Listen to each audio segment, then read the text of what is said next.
If you didn't know around how old Fahad was, the fact that he said frosted tips Frosted mini wheats gives it away.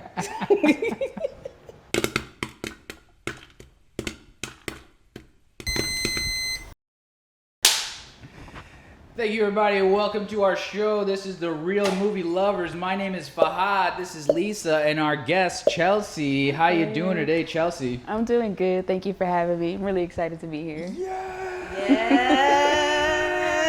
Here we go. Real Movie Lovers! Yes. Unite! Absolutely. Because this is a podcast about Yes. real filmmakers. Making real decisions. Well, and having real conversations Having real conversations. about movies, TV, About current movies. events, and tech. And tech. The You know what? technology. I was on a roll. You were on a roll. I was on a You roll. were doing it. We're always on a roll. Yeah. Always doing it big. Eh. We're doing it differently. Yes. We have a different And a setup. Different setup today, Yes. guys. We're trying something out, seeing how this feels. I wanted to bring you guys into our living room. Yes. Have a conversation with you guys like buddies, Yeah. like pals. Just join in. Just join in. Just join in. Just get in the circle. You know? Oh, this is you right here. Yeah, right there. Boom. Just is use you. AI, ChatGPT, and put yourself in our podcast. He said the cuss word. Generative fill. Put some generative fill Yes. in there. Yes. In the prompt box. And hit generate. Yes. Oh my gosh. It's been a while, guys. It's been a while. And just know that every time we take a break, it's because we've been filming and editing and Yes. living our lives. Yes. Speaking of living our lives, Chelsey, what's up? Nothing. No, I think some things are up. What up? Some things are up. What's new in my life is that I'm learning cinematography Here we Nice. go. and editing, color Nice. grading, TikTok University, YouTube yeah. University. Heck yeah. I can't afford film school. One of the so- best universities. That should be like For a sure. film school itself. Yeah. It should. I can't afford filmschool.com. Yeah. Yes. Let's get it. Trademarked. Charge. Trademarked. 70, 30, 23, 33. 33, 33, 33. Yes. Yes. Yes. Okay, that's good. That's good. So, what's your goal as far as film? So overall, I want to be a director, writer. I'm thinking about producing, but I'm not really sure. Definitely interested in editing. Not so much the sound aspect, but my top two are directing and writing for sure.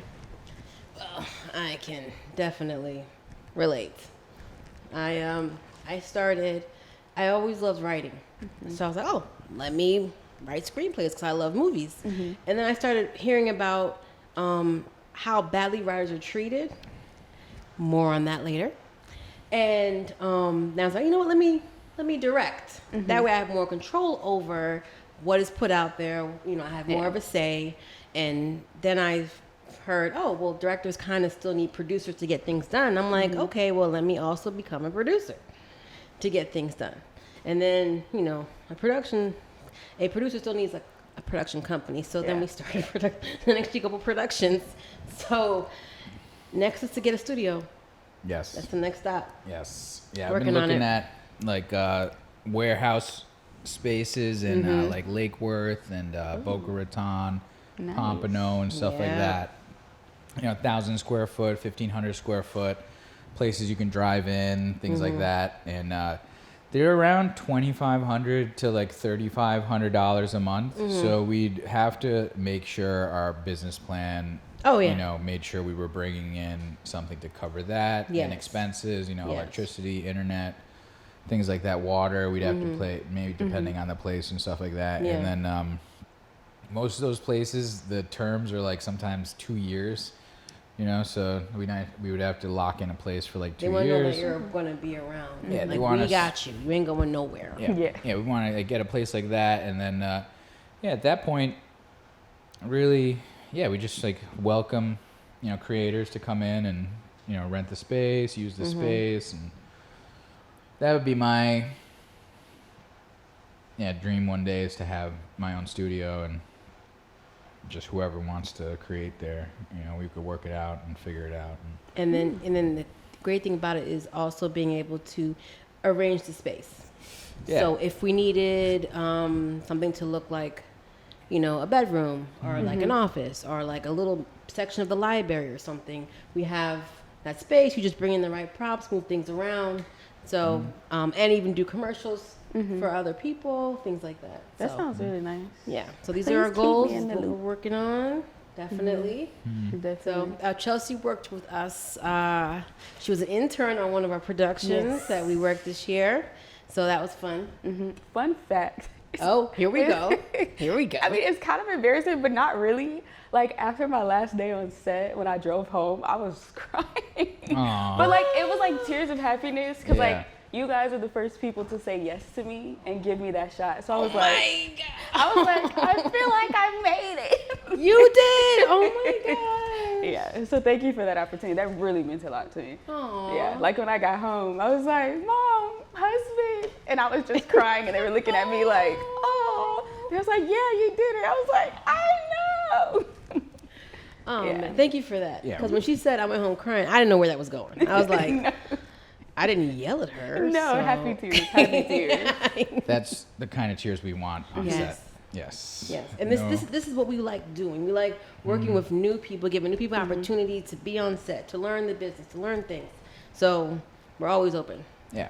It's Yeah. just mainly we want people that want to be on set Yes. and that are open to learning and have been on their own journey learning the art Yeah. of photography and Yeah. videography and lighting and stuff like that. Like, that's what we're all interested in as well, is making the shot look as beautiful as possible. For sure. And sometimes I'll sacrifice a lot of stuff just to make sure we can make the shot look good, because that in the long term is what the end product is the end product. So I'll happily make sure everything looks pretty, and I'll get some extra stuff for us to use. I'll be like, guys, we should get this thing and make it look this way. So keeping that in mind, I try to keep that in mind now. Like, okay, if we get a gig, I'm like, all right, let me try to find some extra equipment rental, because we don't know what they want. Sometimes when it's not our vision, it's different. Yeah. You want to make sure that the client's happy, what they want is happy, and sometimes they ask you to do things that you're like, oh, we're gonna need extra equipment to do this specific thing. Yeah. Yeah, because So- a lot of clients don't come with like built-in locations Yes. that are like I got you. filming Friendly? friendly. Hey. And we lucked out with the documentary. They had that whole floor that opened up to us. Oh my gosh, that And was they- a great And experience. they wanted it in their workplace, kind of like this Yeah. office kind of documentary style, and so that really worked out. And then the short film that you came and helped us on, that gentleman, what was it? Remind me, Gibson? Gibson. Yeah, Gibson. He really cool guy. He had all this locations to let us use, which is, so like worth, so priceless Yes. to have access to. So yeah, just finding those gigs where we can have access to locations, because like it's one thing to have all the lights and cameras. It's like, What are you gonna do with it? What are we pointed at? And I mean, and we have done guerrilla filmmaking before. yeah, where we don't have any, we're in public. We just use public property. Yeah, and we're like, like, just get in here and like take a shot and like, sit in a coffee shop for 20 minutes, building my camera. yeah. Yeah. Oh, scooching a little bit. I'm out of. Just a snag. There you go. There you Word, go. I'm I like back. that. Boom. I'm back. Done. Now we can still lean back. Yeah. So, all right. So let's dive into the episode. What have we watched lately? I'm gonna give the floor to Chelsey, our guest first. I'm not gonna lie, I've been slacking on my movie watching lately. Over TV. Like, it's Okay, TV. That- A too. really good YouTube video at this point. Yeah, you TikToks or said you've been watching a lot of filmmaking TikToks. Yeah, for sure. I watched this short film on YouTube called Hair Days. It was like from a black creator by Beats by Dre. He has a program going on. Oh. So that was nice. What was that about? So it was like a black girl who grew up wanting her natural hair, but her mom basically was like, to be acceptable to the world and get a job, she had to straighten it. So that when she got older, she went to the hair salon and she was like, oh, I don't want my hair to be nappy kind of thing. And then they were educating her on like braids and natural hair. And so she started to embrace her natural hair at the end of the film. It was really nice. Did you watch that Netflix movie with Sanaa Lathan? The one where she shaved her head? Yes. I forget what the name is. Napoli Ever After? Yes, or something Napoli like that? Ever After. It was a similar concept where like she'd been, you know, growing up, her mother had always instituted like your hair, that's your crown, your beauty, that's everything. It has to be perfect. Yeah. You have to be perfect at all times. And so she had developed this level of perfection that, yes, she attained physically, and she was smart and everything. Had her own, you know, like a career and everything, but she was very uptight. She didn't let loose because everything had to be perfect all the time.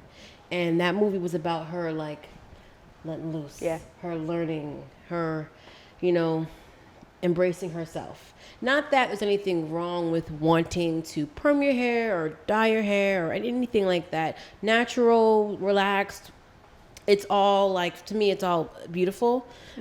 But if you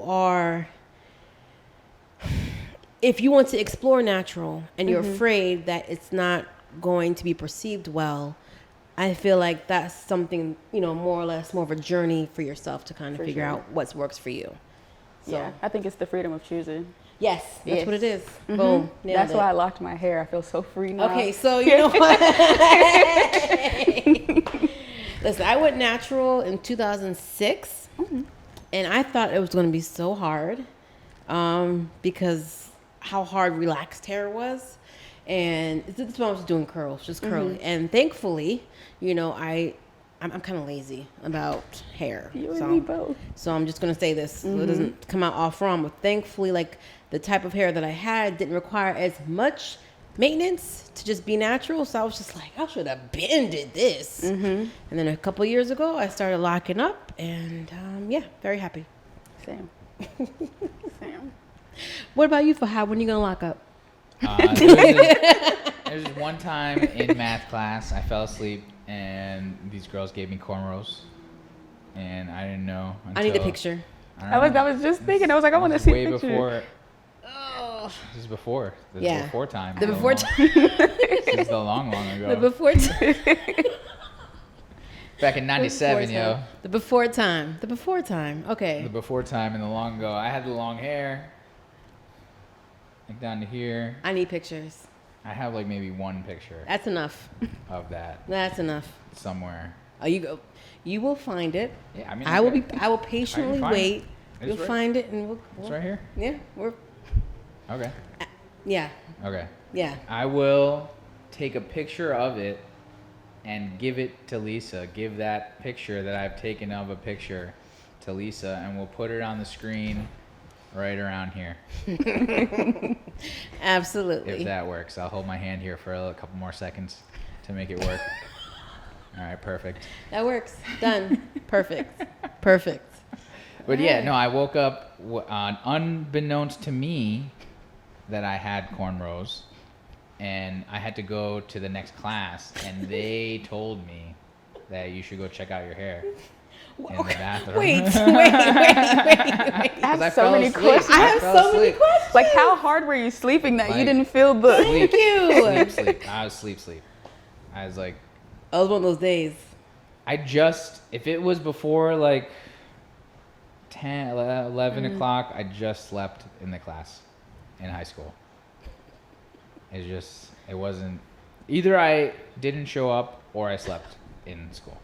Solid choices. So that was, so yeah, I just slept, and they were very gentle, you know, and yeah, I got the cornrows in, like, they were like, yeah, the ones that went like straight back. Okay. Like Okay. So either there's a couple of things here. Either you are not tender-headed at all, That's what I'm thinking. or they have like the hands of angels, because my goodness, They weren't like tight or anything, but they were able to twist them all back, and they all went to the back, and like. I have never. And I had the undercut, so I only had this much. for them to Even get. so, Yeah. I have never been more upset about when camera phones came out than I have right now. I had blonde hair for a whole summer too, like straight up blonde.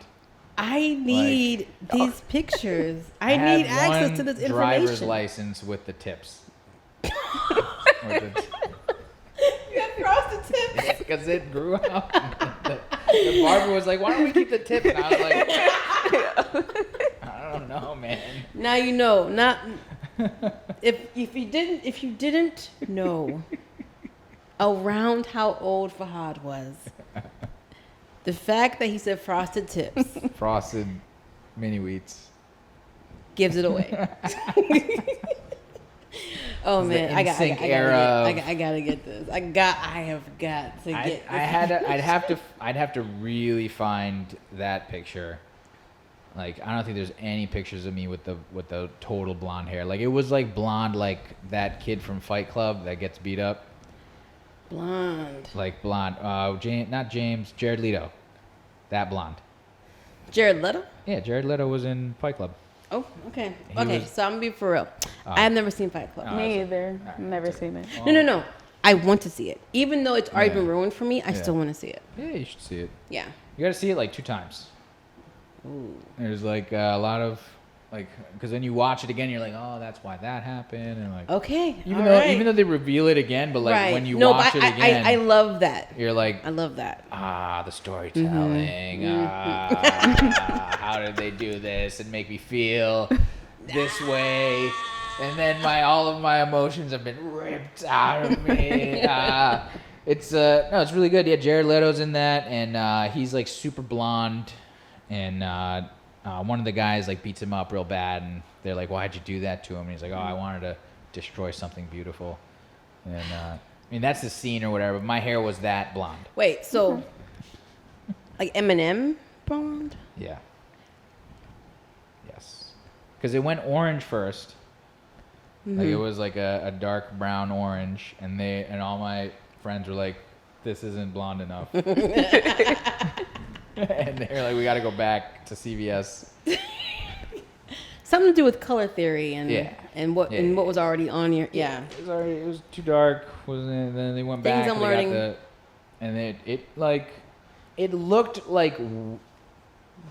It obviously didn't look natural, but like it was like really, they did a really good job. So it looked like I was blonde. Like it wasn't like, you couldn't see any roots or anything for a while. And like, I can't picture it. I know. Like, I need to see the pictures Thank you. to like No. believe it. No. It is eating me It was- inside right now. I need this. I know. Believe me, looking at myself, I like just couldn't. Ay. All right. And luckily I had, short hair, so it just grew out, and like I just cut it off. And Okay. So you know what needs to happen. All right. Either you find some pictures, yeah. or you're gonna have to do blonde right now, so I can see what it looks like. We can just get a blonde wig. Yo, we can AI generative fill my hair blonde. I mean, yay! Yo, I used it to remove a water fountain from Aurora's maternity photo, and it was Seamless. like No. They're like water fountains didn't exist. It made it so. no. There are some good In- things with like- AI, for sure. There are some very good And things. something with that AI. would have taken me like 20, 30 minutes Yeah. to like make sure I've touched it all up and get this. And it's just this little corner of the water fountain that was out of focus in the foreground anyways. And I just literally made the selection tool, painted over it. 2 seconds later, Seamless. it just looked like it was the wall of the Seamless. building. And then there was the background. There was a ashtray, and one of those tall ashtrays in the background. And I just zapped over it and made it look like another one of the banisters, like one of the. It was out of focus too, so it was really easy to do. But like, it was like so good that I didn't even need to like undo it and try it again or blah blah blah blah. Because I just like close my eyes for like a few seconds and then look back at it and I'm like, I don't notice anything. And I was like, Boom. sold. I was like, sign me up. Here you go. AI wins again. It was so easy that I will have to definitely use it again. I haven't used the generative fill yet. I just used the AI like healing brush tool, like the thing that does like blemishes. And wait, what wrinkles program did you do this in? in Photoshop. Okay. Yeah. I Photoshop haven't has done much in Photoshop. Oh, okay. Photoshop has the new beta that Okay. has the new AI generative fill that you can type in a prompt and it'll do actions for you automatically and stuff like that. But I Okay. used just the healing brush, the new healing brush tool. to I just gotta content- try that. Instead of using like content aware heal to like take a trash can out of a photo or whatever, this was AI heal. Okay. And I just do, and it just made it look like nothing was there. Boom. Okay. That works. And But I now, spent- thanks to AI, you've made him obsolete. Yeah. Probably. Well, no, because like I still need a lot of stuff done, and and there's are still times where I would hire an outside editor Okay. because like AI doesn't know what to do, so you still have to be able to talk to AI. So like instead of calling it artificial intelligence, which I'm very on the border about, we should just call it copycat software. Yeah, I mean, copycat software, I guess it's more like, I want to call it intelligent assistant. That's one way to look at Instead it. of like artificial intelligence, because like intelligence means you can come up with Yeah. like your own unique thoughts, Yeah. and AI cannot come up with its No. own unique thoughts. In my opinion Well, on AI is if it well. does become sentient, Okay. it would just want to sit around and do nothing. Well, here's the thing about that. Yeah. More on that later. Uh, So you'll see in the tech story. More on that later, guys. Stay Alright, tuned for alright. that. But while I still have you on the mic, Fahad, what have you watched lately? Oh, my watching things, I've made a list. All right. Oh, here we go. I brought homework. First of all, I wanted to bring up Netflix mobile games. Netflix, send me $1 million because I'm going to be plugging your mobile games right now. Oh, here we go. On your mobile device, you can play mobile games on Netflix. Yeah. But you have to download them. So it's like having a Play Store in Netflix for games. Okay. Yeah. Okay. Someone's trying to corner the market I don't get it. again. Like, because if it's on your phone, you have access to the iPhone store or whatever, or the Play Store. So why would you get these games off Netflix? And they don't look anything special. So they're not okay. So they're not the same games that you'd find in the Play Store. I don't think so. They look pretty unique. Okay. Are they like regular phone games or? Yeah. Oh, okay. Because I know one time they had like an interactive show. Yeah. Game show. Is it kind of like that? No. Oh, Not it's completely different. No, they're games. They're mobile games. Oh, okay. Yeah, this is different than the interactive like I got Trivia you. Quest or that Cat Burglar one and stuff like that. Okay. Quick Yeah. question. We normally have the AC on, right? Yeah, I can turn it off. I did think about that. I just realized that. Yeah. Oh wait, I don't know if we normally have it on. I can turn it off. Okay. Second half's gonna sound a little different. So yeah, I wanted to just touch on the Netflix mobile games and then definitely recommend the show by this comedian Tim Robbins. It's called I Think You Should Leave. It's on Netflix. You recommend that They came every out- show. Well, they came out with a third season. Oh, okay. And you can just watch these episodes over and over again. It's just, they're not really connected. No. Okay, so it's kind of like, in a way, it's almost like a variety show where you could just It's a pick sketch. up Sketch comedy. You just Yeah. pick up some episode. of them, call back to each other and stuff like that, but most of the time they're all just random characters that he's created. and it's just so good. Like I'm so like happy to when I watch it. I'm just like, oh my god, what's gonna happen next? Like it's so good.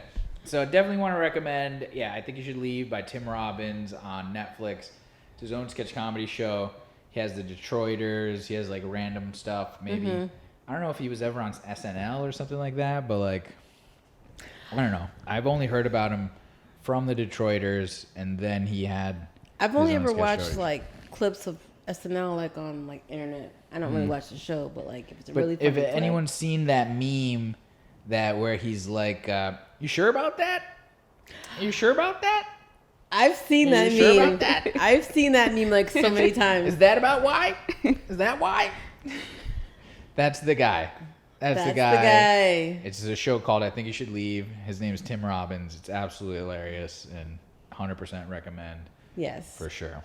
And then Aurora and I watched a couple days ago Missing on Netflix. Okay. Is that the one where her mother goes missing? Okay. Yep. Her mom goes missing on a date to Colombia with the mom's new boyfriend, Kevin. That does not sound suspicious at all. Yeah, I don't know why anyone goes on a date to Colombia with their new boyfriend. I don't know. Yeah, I don't get it. It's not a normal place. Usually it's like Cancun, LA. I mean, I know it's not. I know it's not Chicago. fair to say. Yeah, but movies have not really given me a lot of confidence. Yeah. In going to Colombia for the first time with somebody new. Yes, exactly. It's always a precarious situation. Yes. It's just I don't like that. I was interested in the premise because I like to see this kind of survivor get out of a sticky situation type of movie. But didn't they do it where it was all kind of through a computer? It was all through the computer.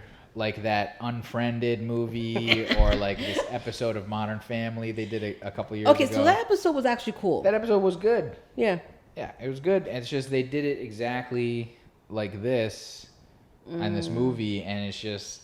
and there's some parts I realize it's like, oh, why are we watching this through the webcam? Why would she be just having the webcam on? And then you realize someone's watching the webcam, and then you're like, oh, okay, there's someone else. And like, I got it, I digged it, but it was so convoluted, and like I figured it out. Like pretty much. It was like a whodunit also. So like. I feel like didn't they do that similar with was it Searching? That had to be it. Searching. Well, Searching was a different one. But it was the same exact premise. Same premise, except for now it's a father looking for the daughter. Was searching. Exactly. You're absolutely correct. Yes. I didn't see either one of those. I just know the similar concepts. And but Unfriended was also like that. Yes. Where they had the computers and everyone's in the chat. Guilty as charged. I enjoyed Unfriended. Yeah, I enjoyed that too. No, I like that. Is it a horror? It is. Yeah. It's like a little bit of supernatural. Okay. But it turns out to be like somebody's pulling the strings in real life. No, not that one. No, so here's what they did. So they have Unfriended, and they have Unfriended 2, the dark web, but they're not related. Okay. They're two different concepts.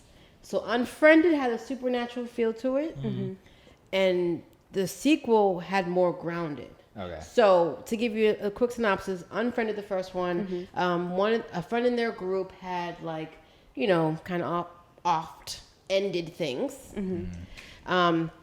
And they were all on, like, I guess a little while later, they were all on like they do this weekly get together, whatever. And then there's this mysterious person who enters the chat, and come to find out I guess it's the ghost of the friend, and she's after them, and slowly but surely each one of them self-deletes. But we're thinking through supernatural influence. So, and it all happens on like a chat group, basically. But it was done very interesting, and I enjoyed it. Now the sequel, completely different concept. I think that you would enjoy the sequel even better. I don't know if you saw a sequel, but I think you would enjoy it better too. Mm-hmm. It was, now this one is, I think it was like 5 or 6 friends.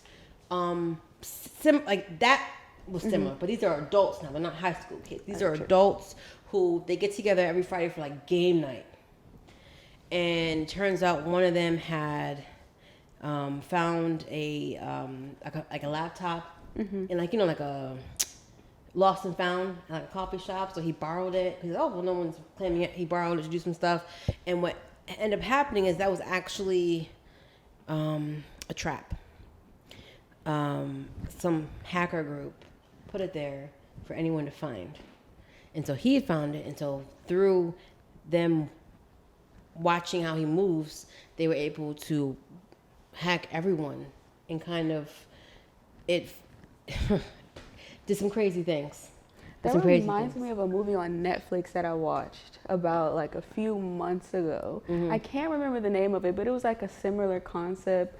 Something happened with this girl. She's like really popular. She's doing well at her job and everything. Something happens with her phone. She takes it to go get fixed, but she meets this random guy who's a hacker. And then so he fixes her phone, but he hacks into the system. And then like he causes her to lose her job, her best friend. And like it was a whole crazy thing. And there was like a murder of somebody. Whoa, I need you I need to find the name of it. Find out the name of this.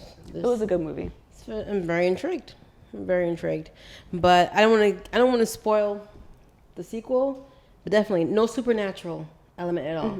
The sequel is definitely real people, down to earth, real people pulling the strings, and it does not go too well. Is it on Netflix? I don't know right now. I have to check, but it's Unfriended, the Dark Web or something. It's definitely the sequel. Like they're not related at all.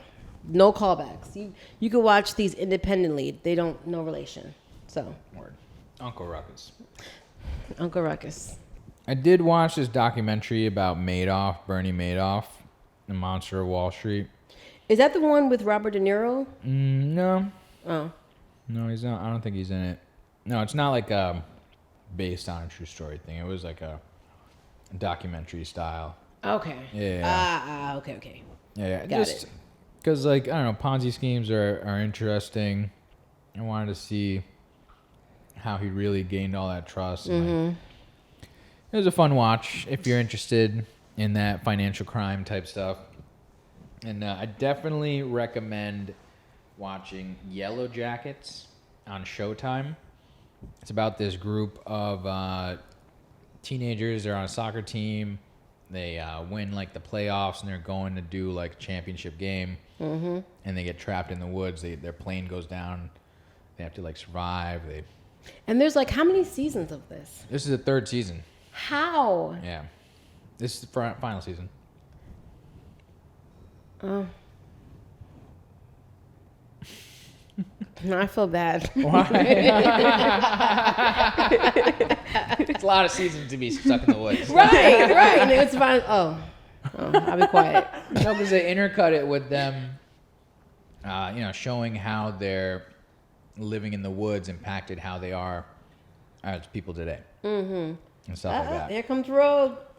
You want popcorn? Or you want some of these nuts? What are you looking for? Some of these peanuts and pistachios and almonds. Thank you for cleaning it up. Yeah, and then definitely do you recommend. give Rose popcorn? Yeah, I mean, she'll like try to eat it, but she wouldn't eat it. Ah, okay. Yeah. Like, definitely recommend Yellow Jackets. That's definitely good on Showtime. Weird ending. Last episode definitely had a weird thing happen. Okay. Like, not a fan how they wrap up these shows sometimes. Wait, like, so all these like loose ends. So this season is it? Oh, so then you've watched the finale and everything and how they did it. Yeah. Okay. All right. Yeah. I will probably venture into it. I recommend. Right. Like, I love that Survivor type of thing. So they have that aspect. And, like, so that's all good. And then, oh yeah, the last episode, I just was like, it just kind of like, why did they do any of this? Like why? I just felt like why? Like we could have just gotten all out. Like everyone could have got away with it, you know. But like I guess they don't like doing that story in Hollywood where everyone kind of gets away with it scot-free. I mean, You know, like they always want like some sort of moral repercussion. Because then there was also mixed in like things that would like never have flown in real life. They were like, no, you're getting arrested for that. You know, like things like the kidnapping or this, you know, things like that, false imprisonment, you know, all this kind of stuff. People would be like, no, they did that to me. They should go to the jail. You know, like kidnapping, straight to jail. You know, right away. right away. Definitely recommend. Yeah, Yellow Jackets for sure. And then randomly, because I eat plant-based. I like to follow vegan lifestyle.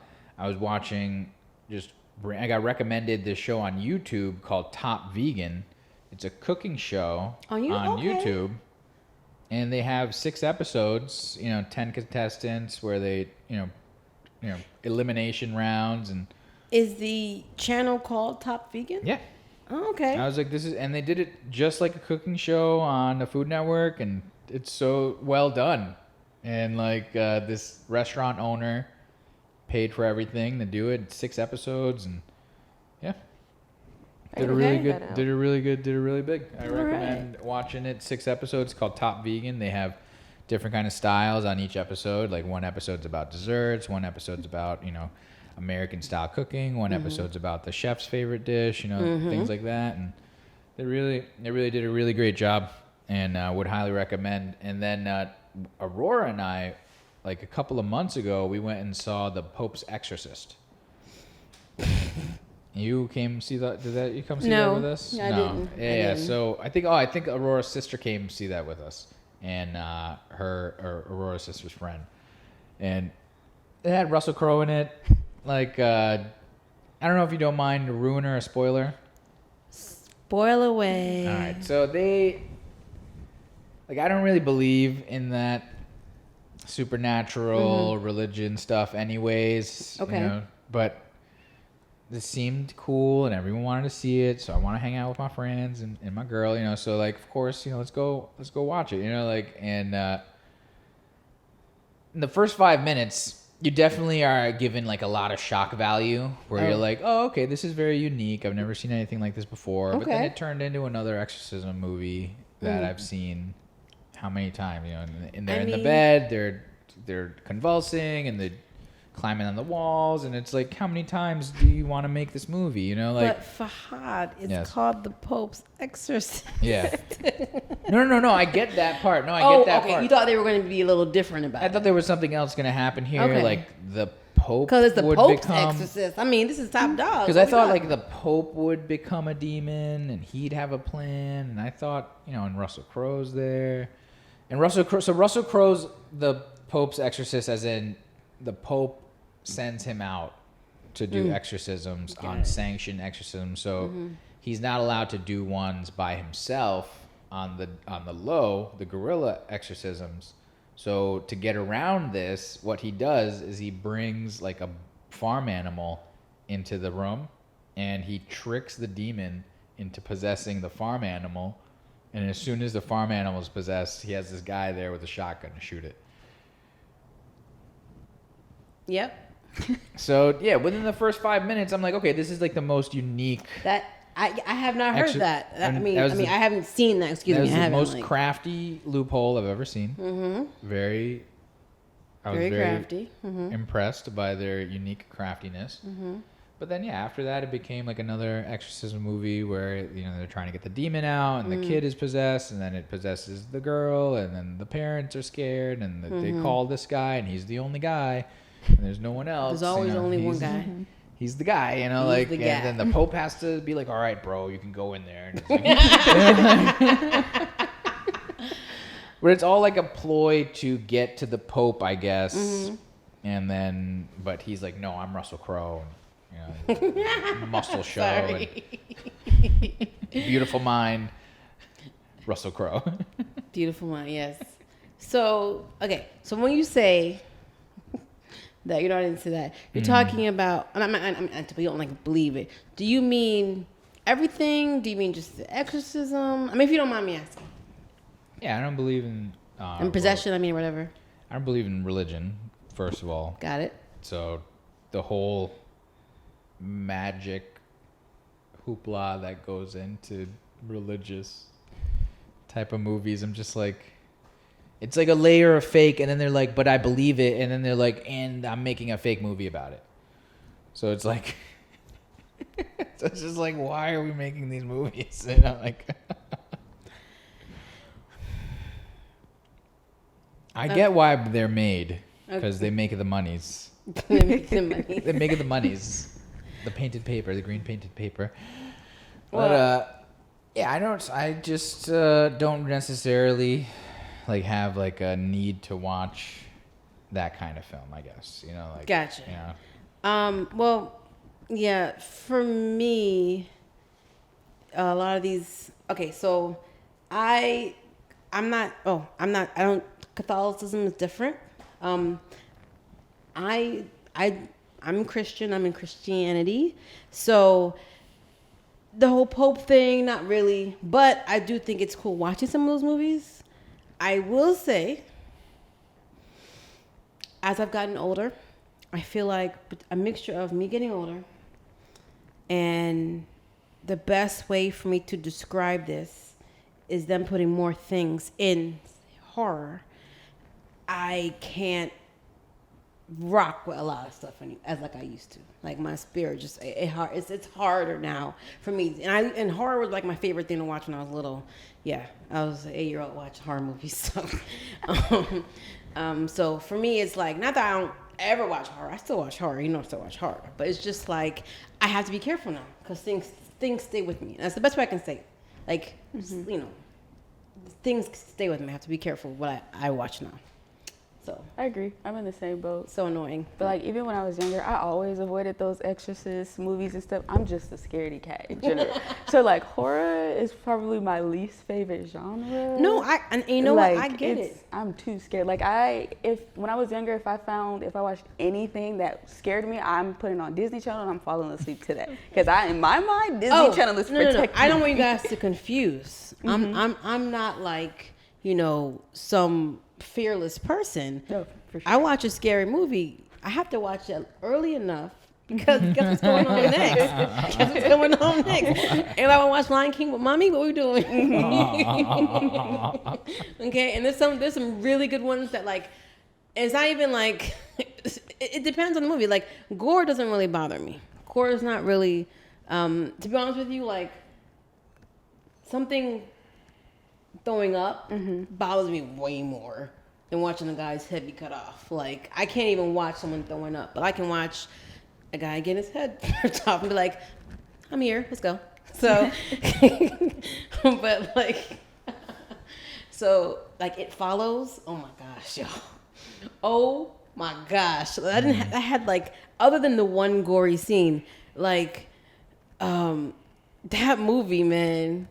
That movie make you like, you be walking and you see somebody walking and you be like, why don't you walk somewhere else? Why you walk up behind me, yo? Like that movie like was crazy. I enjoyed it. Would I watch it again? I don't think so. But yes, so that's but I guess to talk more about what I watched recently, Mario Brothers, which is a far cry from the Pope's Exorcist. Nice. Super Mario Brothers. And it was a good movie. And it was a lot of nostalgia in there. Like especially if you played the games, Donkey Kong, like they even had like the sounds and the stuff like that, and they had Rainbow Road. It was a fun time. And what I find hilarious is like some of the reviews online, I think people like, oh, the story's so weak. Have you ever played Mario Brothers? There's nothing to it. Yeah, you jump and you get mushrooms and every video game's origins isn't The Last of Us, okay? Where it comes with a built-in story. Are you kidding me? Relax. But it's fun. So if you're like, even the voice casting with the whole like thing around Chris Pratt and everything, that wasn't even a problem. the crispy rat. Yes. And like everyone was like mad that it wasn't the original guy playing it. But as somebody said, it would get tiring after a while. Hearing that voice, here we go. You know, it just a full movie of that can get tiring. So they found a couple ways to use the guy little sound bites, but like and Chris Pratt, it doesn't really sound like Chris Pratt, so he is trying to infect a little bit, so which is great.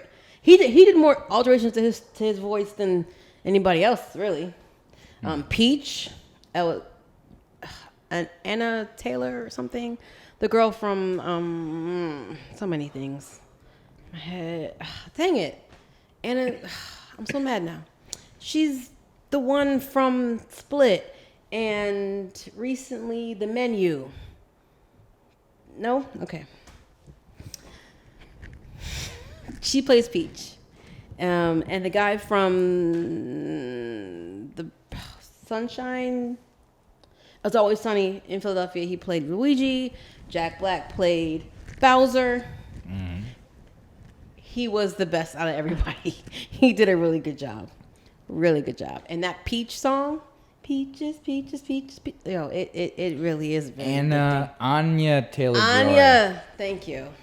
Anya Taylor-Joy. Yes. So Charlie Day was Luigi. Yes. Nice. Yes. And you heard their voices. Now, they still acted. It was good, but you heard their voices versus Chris Pratt as Mario, where like it wasn't as obvious that it was Chris. You wanted to say Crispy Rat.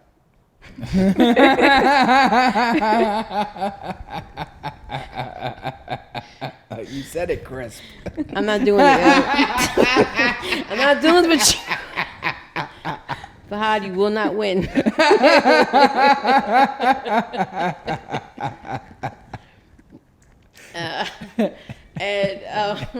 Ironically enough, I did watch a scary show. Yeah. Which is very scary. Where is that? Technically MGM Plus, but you can watch the first season on Amazon Prime. Nice. So it's about this. It's about this place that the place itself holds some kind of power because people get stuck there. You'll be driving on the road and all of a sudden you're in this place and people have come from all over. Like they were arriving from all over, but they all saw the same thing, a tree in the road.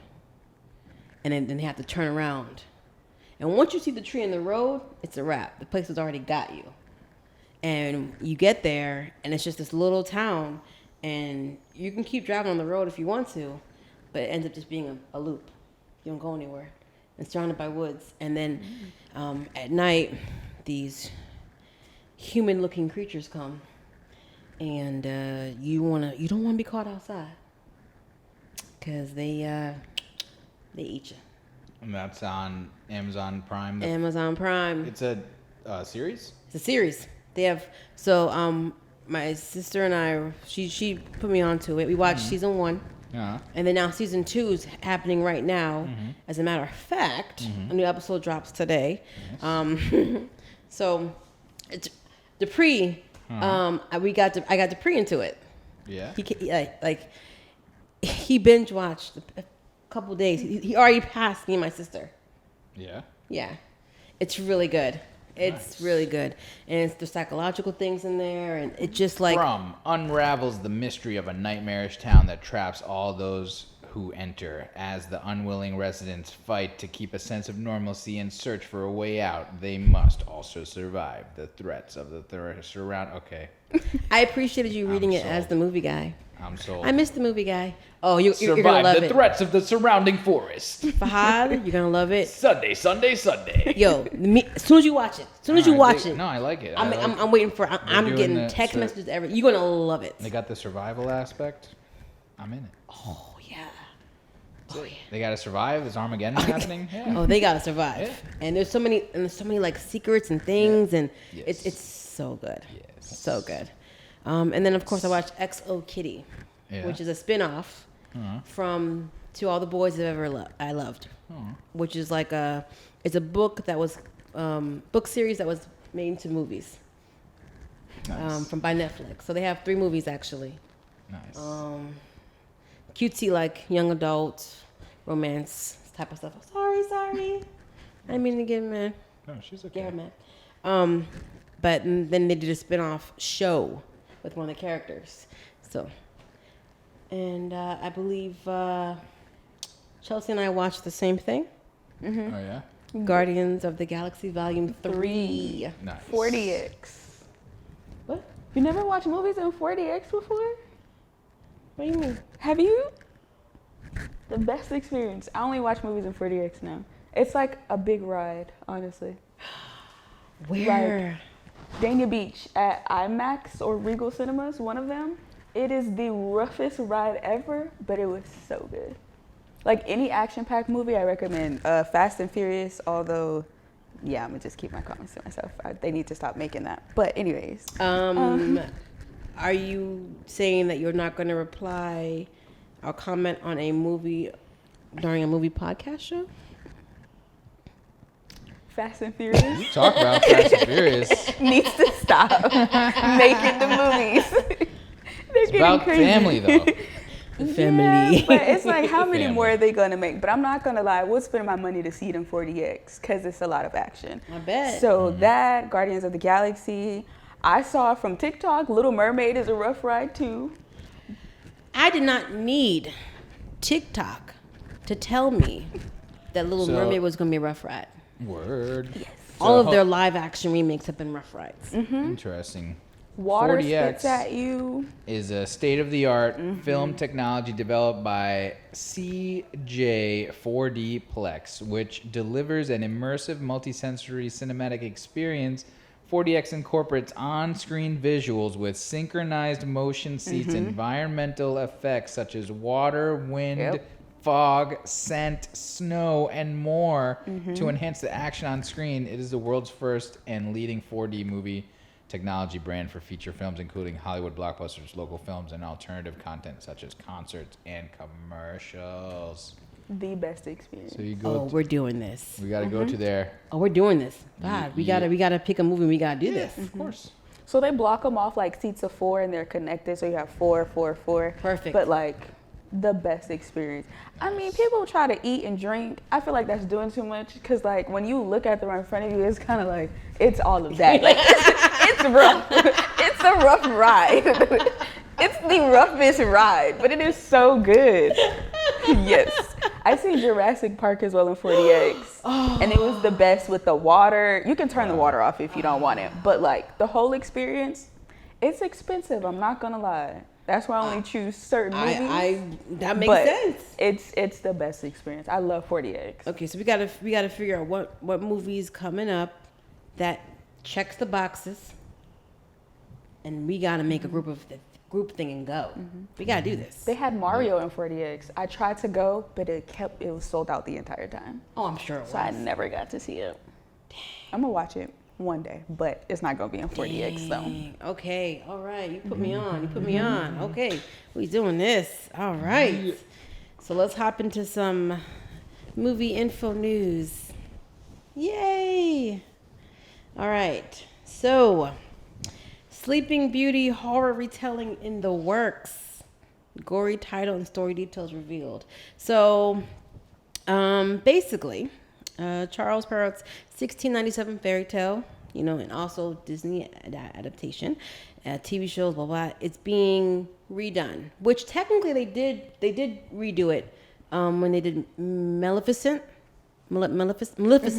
with Angelina Jolie. So they kind of told it from the view of the the evil fairy, so to speak, and they actually had 2 movies off of that, and it was an interesting take on it. Where, the king did not look so nice.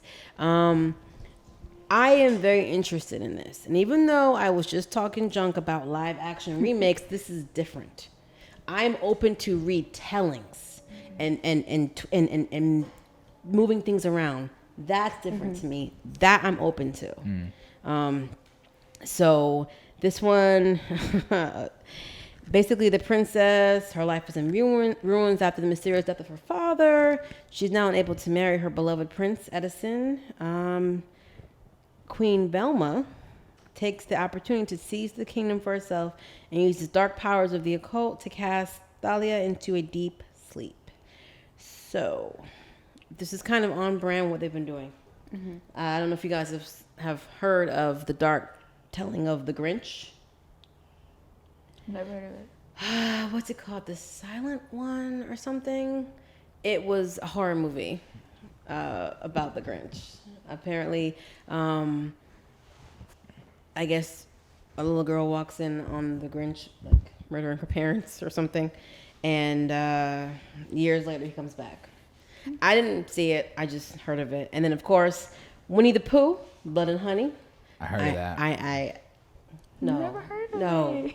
Because Winnie the Pooh became like public domain, so Yes, the minute it became public domain. I have to look that up.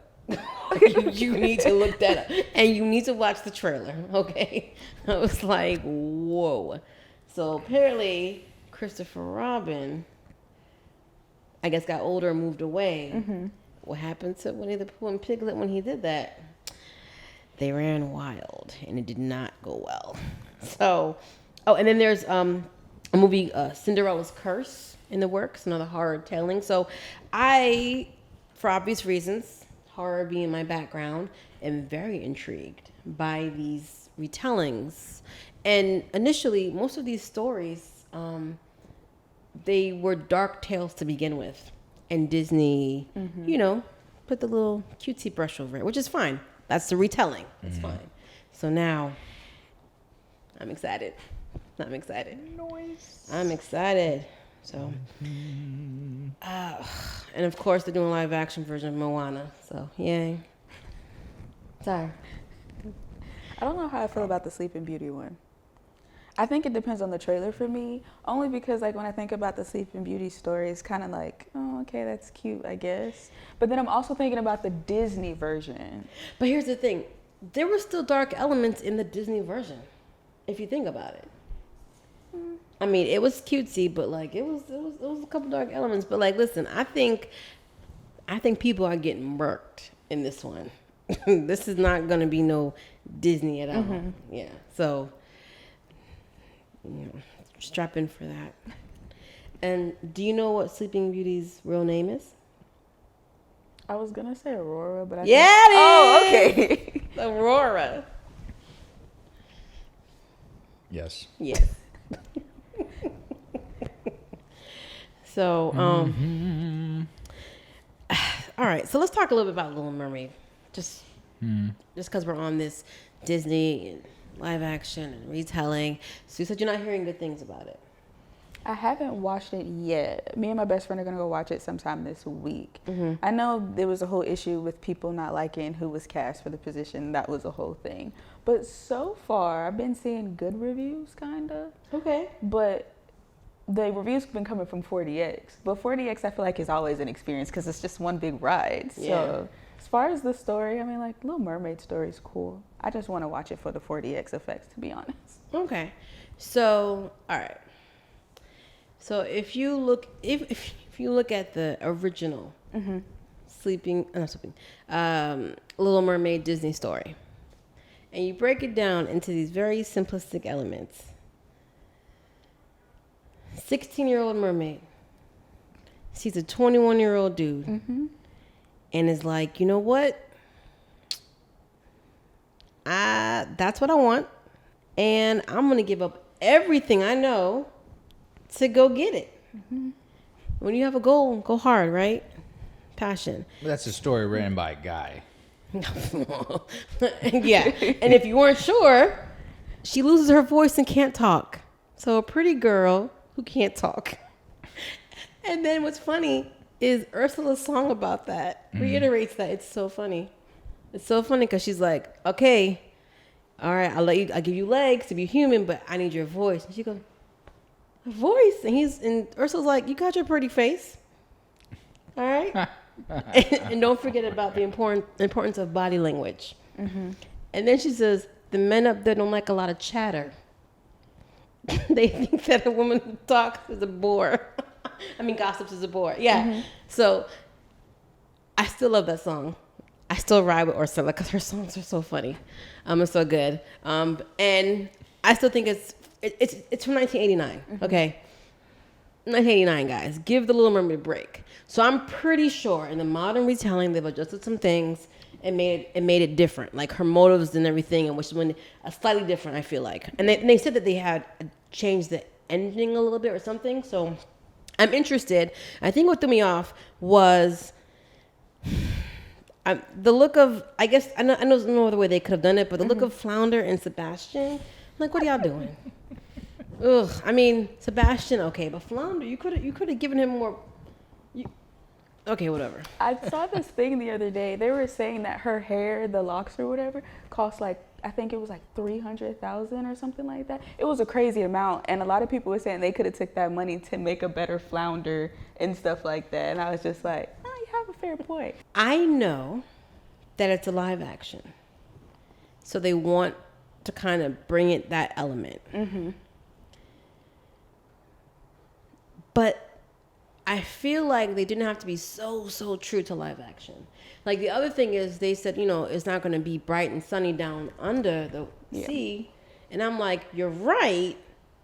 However, we are telling a mermaid story. So I feel like we would give you a break if you wanted to make it brighter under the sea. I don't like how dark it is. I don't like the muted colors. And I go and look at, and then what's funny is I had the kids, we all watched the original Little Mermaid this weekend because it's important to carry on those values of why women can't talk. And the thing about that is it's nice. It's nice. It's very bright and I love it. So again, the casting wasn't an issue for me. Whether they wanted to go with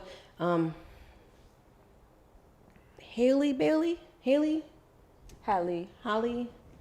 Okay, I have a hard time saying her name because of Halle Berry. Yeah. I'm always trying to figure out, okay, what's the difference? Halle Bailey, I think it is. So I'm not trying to mess up her name on purpose. Like, it's because of all the years of being ingrained and knowing Halle Berry that now the next generation, I'm trying to shift. So sorry about that.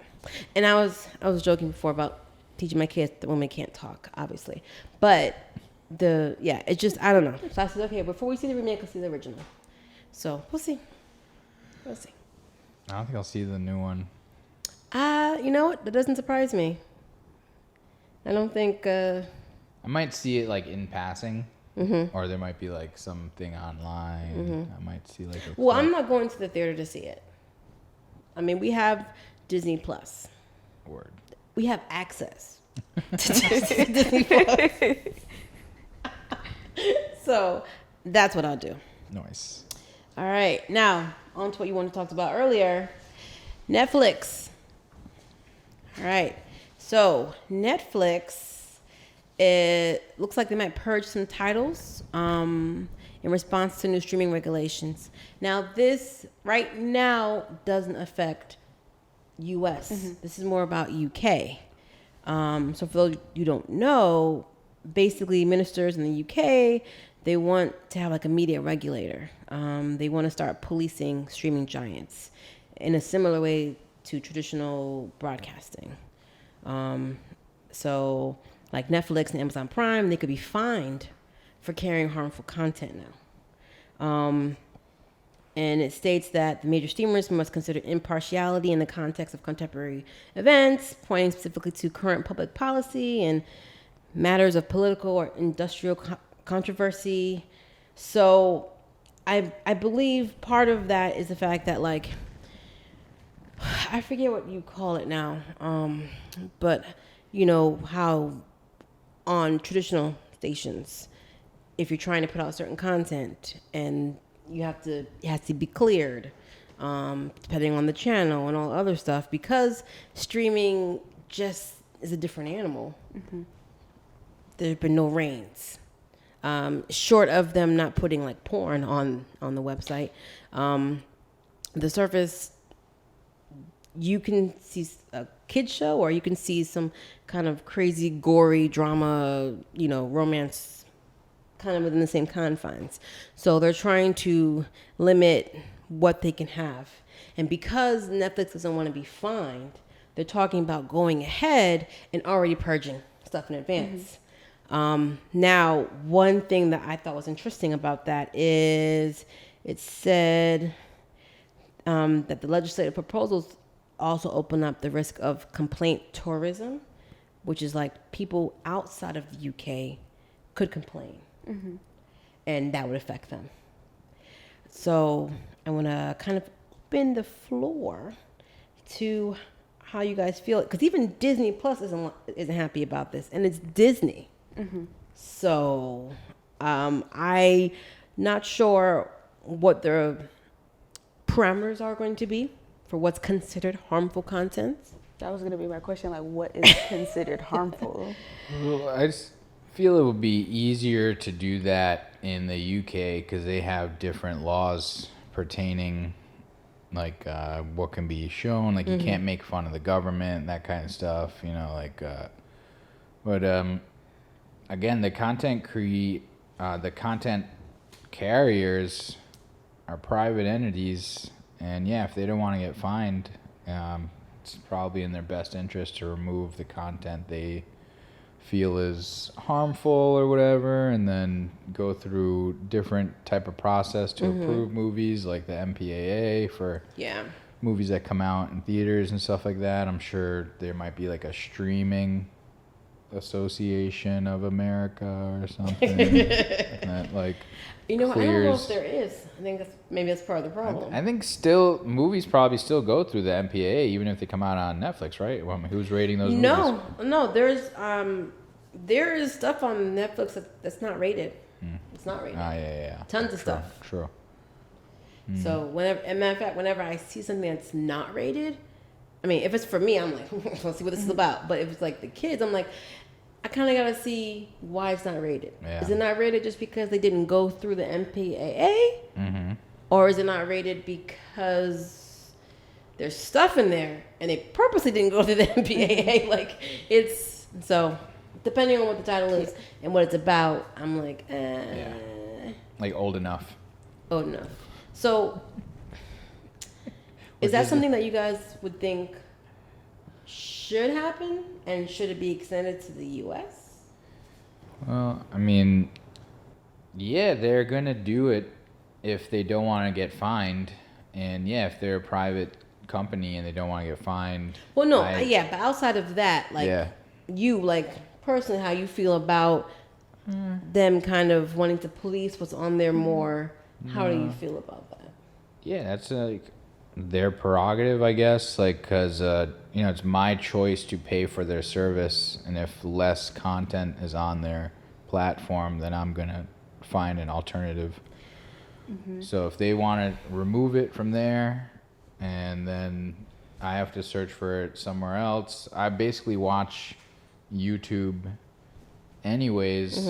80% of the day I'm watching, not 80% of my 24 hours, but like 80% of the content I'm watching usually every day is YouTube. And there's so much more freedom for their content creators to just make whatever you want. You can kind of just type in any kind of topic and you can get any kind of information on it from all angles and stuff like that. So it's a different kind of consumption than the fictional narrative stuff that's made on. But there is cracking down on YouTube as well. Oh, of course, more and more. Of course, there's guidelines on YouTube as well. More and more, I'm hearing from creators. Like how they're having, like how much more censoring, how much more the rules are changing so much that stuff that was allowable 6 months ago is now getting demonetized or getting removed. Right. And that can be frustrating when you're changing the rules so much. And I think that's why, one of the many reasons why Rumble is starting to take off a little bit more. Yeah. So, I mean, it would be more of a issue than for the content creators, because then their platforms to release their products that they create are going to become more narrow. So that really is going to be more of an issue for the creators than not so much the platform itself, because they're going to find the magic sauce to make the content that fits into the guidelines easier than it is the independent houses that are making their own type of projects that they try to then sell to these platforms. And they're like, oh, these don't fit our guidelines. Then you're like, how do I distribute my movie now? And like, so that could be the biggest thing, is content creators have to adapt more to get their content put on these platforms. I think actually that would be my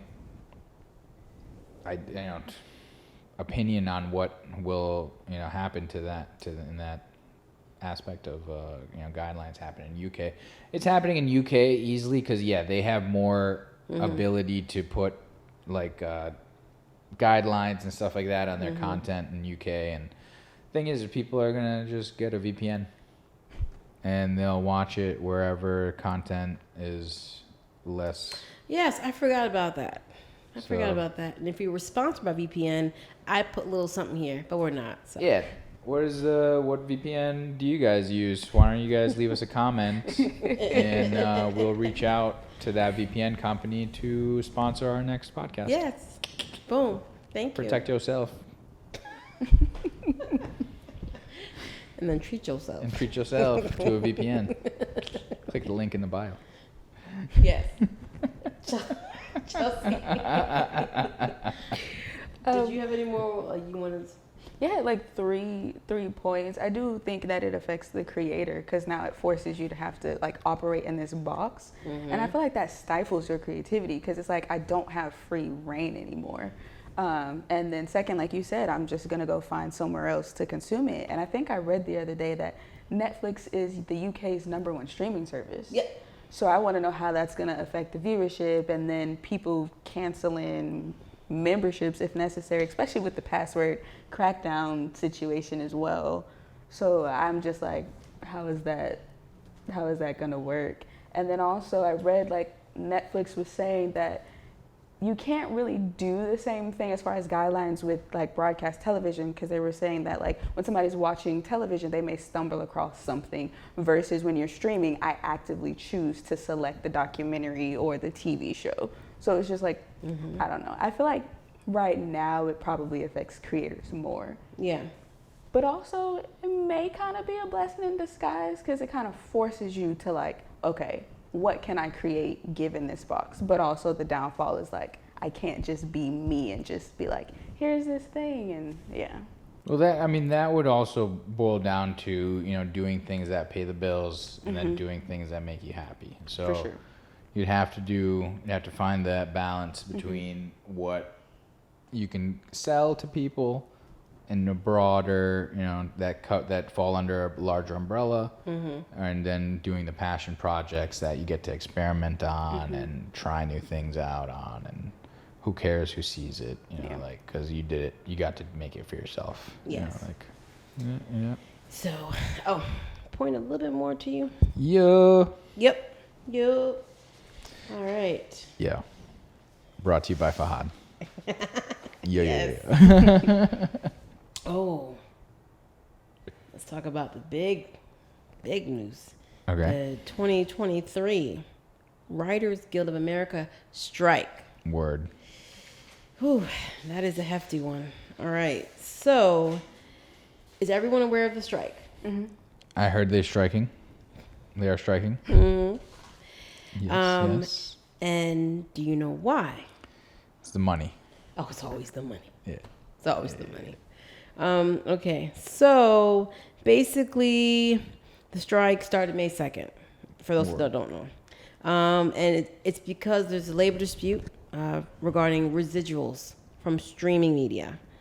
And they've really been cutting people's pay a lot, but also they want artificial intelligence such as ChatGPT to be used only as a tool that can help with research or facilitate script ideas, and not as a tool to replace them, which is ideal, and I hope it's something that can be attained, but I am not sure how long that can last, because it is like opening up Pandora's box.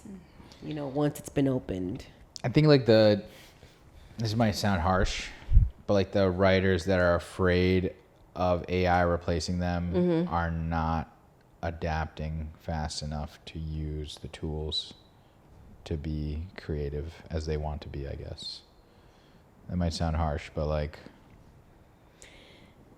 they're not, like AI is not a person yet. It's not. I like how you said yet. Yet, like, and even when it has sentience, it's just it's still going to need us to tell it what to do. It's not going to want to do anything. I don't think AI has a motive. It has no motive. It has no like.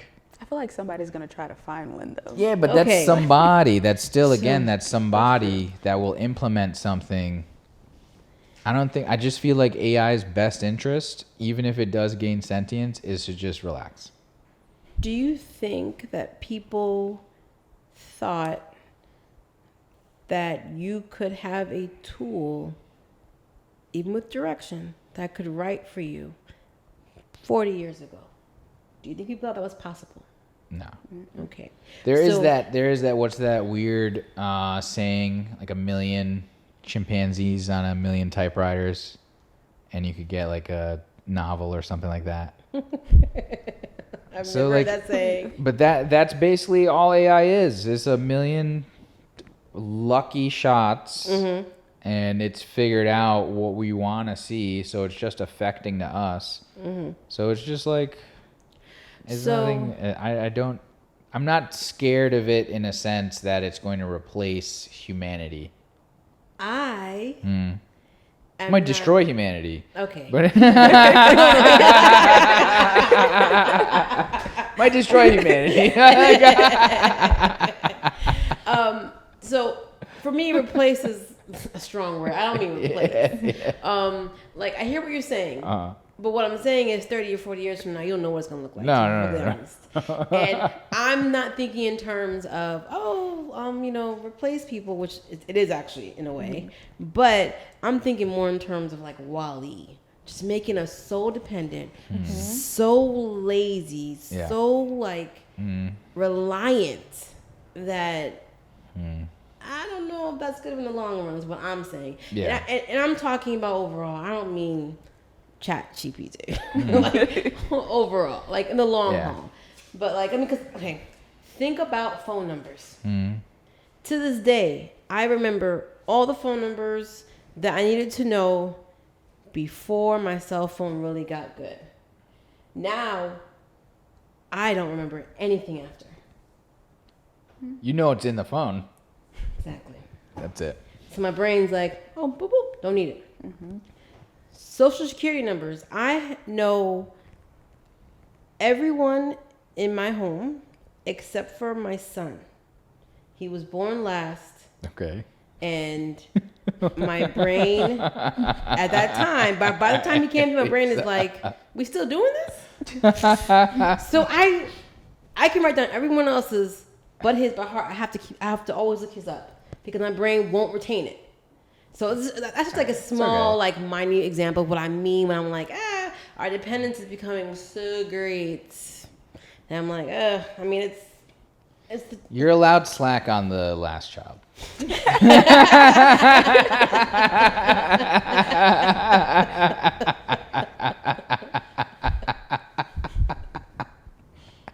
Thank you. Thank you, Fahad. That's all I needed.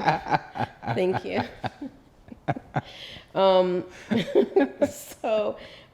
Basically, writer-producer pay has declined. They said 4% or 20%. I'm seeing some crazy numbers in the last 5 years after inflation. And then the other thing about not just them getting like paid almost nothing on residuals, which I'll give you guys some numbers later. It's crazy, but it's also how long they are employed, because with the way the structure of shows is different now. Most shows aren't doing 24 episodes, an entire season, which would have had a writer employed for 6 to 9 months out the year. So now you've got shows that are like 13 episodes and, you know, like bingeable stuff. And they're only getting jobs for like 4 weeks. And they're not guaranteed the next gig. So whereas 1 gig a year was enough to solidify them, now they're scrambling. It's not the best. And let's see. And they've even scaled down the writer's room itself. So now they call them mini rooms. So less writers, less time, more stuff. So here's one example.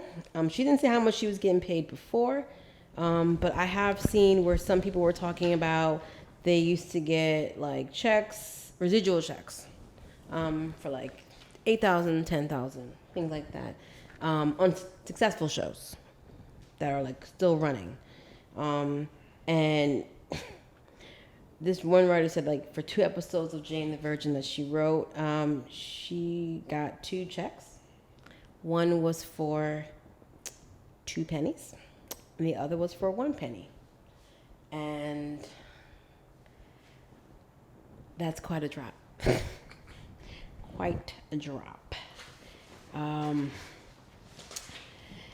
So between the way that the shows are made now, the fact that streaming is a whole different animal. Because when they did the writer's strike back in 2008, I don't know if you guys remember that. I definitely remember. Because some of the shows that I really enjoyed never came back. That one was right before streaming jumped off. So streaming wasn't really addressed. I think it was brought up, but they kind of like, oh, we'll get to it when we get to it. So, one says, I got a check the other day for $8. What is even that? It's $8 more than they had before they got the check. So I have to say, you know, a check is a check. It sucks. It might suck. But yeah, I mean, like, yeah, the writers, it's good that they're unionized because America has done everything possible to destroy the union, the workforce union, and it's people have suffered since. Everyone has unfortunately suffered, and writers, they create content for people to enjoy and sit back and relax and like go home after a hard day and kind of escape. And like we've had storytelling since the dawn of humanity, so it's like it's just this is what it is now. And the writers, if the production companies and stuff like that want to start using AI to watch stuff, that's just going to be telling on people that want to watch AI created content. It's like, who are those people? They're just empty, soulless. Like, I just want to watch crap all day. Just put it in front of me. Put the pixels in front of me. Make them move, and freaking put sound on it. And I don't know. Like, I want to watch stuff that people create, that people are passionate about topics and stuff. So I'm gonna watch stuff where people maybe they get a little help from AI to maybe format a script or write a to fix some typos or something. But I ain't gonna watch fully AI generated content for long. It's gonna be like so weird. I mean, for now, I guess maybe later on it's gonna be indistinguishable from human made content. So right, because they're gonna just take what's already out there. Copycat software and repackage bada bing, it. Bada boom, repackage it. And they do it now anyways. Remake of the Mermaid, remake of this, remake of that. But I feel that's more studio influence than like the writers, because you get hired to do this stuff. The studios that are not they think business first. So they're more apt to gamble on a known property versus something brand new. Right. So, but yeah, I hear you. And I hear what you're saying.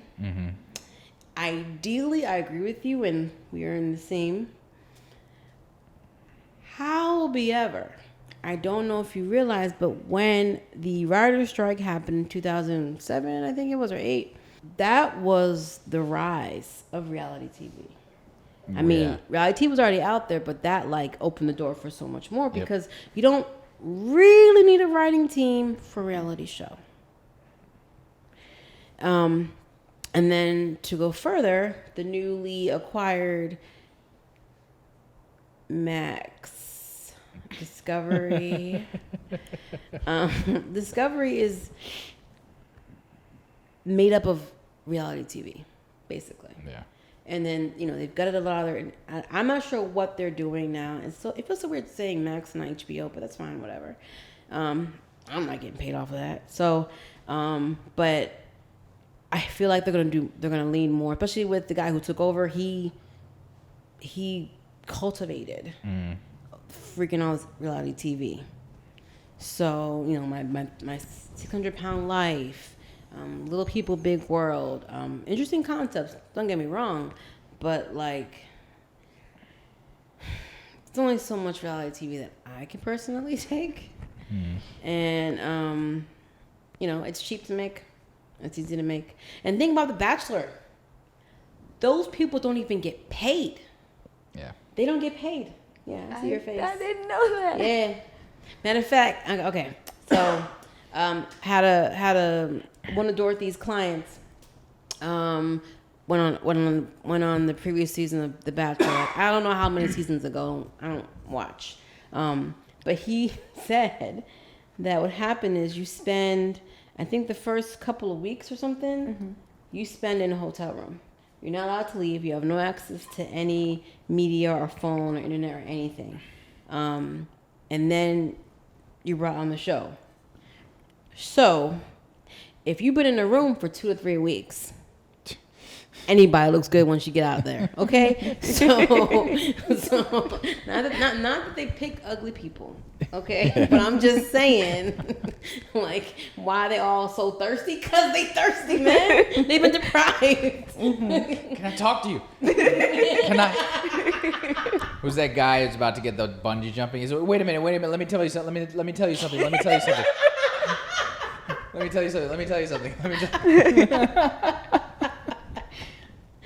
So, so like not everyone gets paid on these things. And I mean, think about look how many Bachelor shows there are, how much money they're probably making off of that because they're not paying hardly anybody, but maybe the crew, obviously. And I mean, who are they paying residuals to? That's why YouTube basically stopped making original content because, like, they're like, why are we paying people when people can just make money for us? Like, yeah, because they had YouTube Red or something. Yeah, they had a couple of original shows that were actually pretty good, and they just stopped making their own content. Like, it was easier to sell Mr. Beast videos, Yeah, I'm sure it is. Hire writers and boopity boppity and boopity. Yeah, Mr. Beast, he's just plugging away, unblinding the people and making people see and making blind people see. Yes. That would be the best way to say that, I think. Yes. And deaf people hear, so he's making content. And the way we consume it, we just watch his $2 million video, 15 minutes, and then we're like, what's next? So we don't care that he spent. We don't care how the content gets made as the consumer. Yes, us that we like cinematography, we like film, we want to see the BTS, we want to see the behind the scenes, normal people, they're just like, give me the show. Give me the show, I'm good to go. Give me the show. What's next? Yep. So, I know that you said that you want to write and direct. So, I'm not a part of the union. I support the union, though.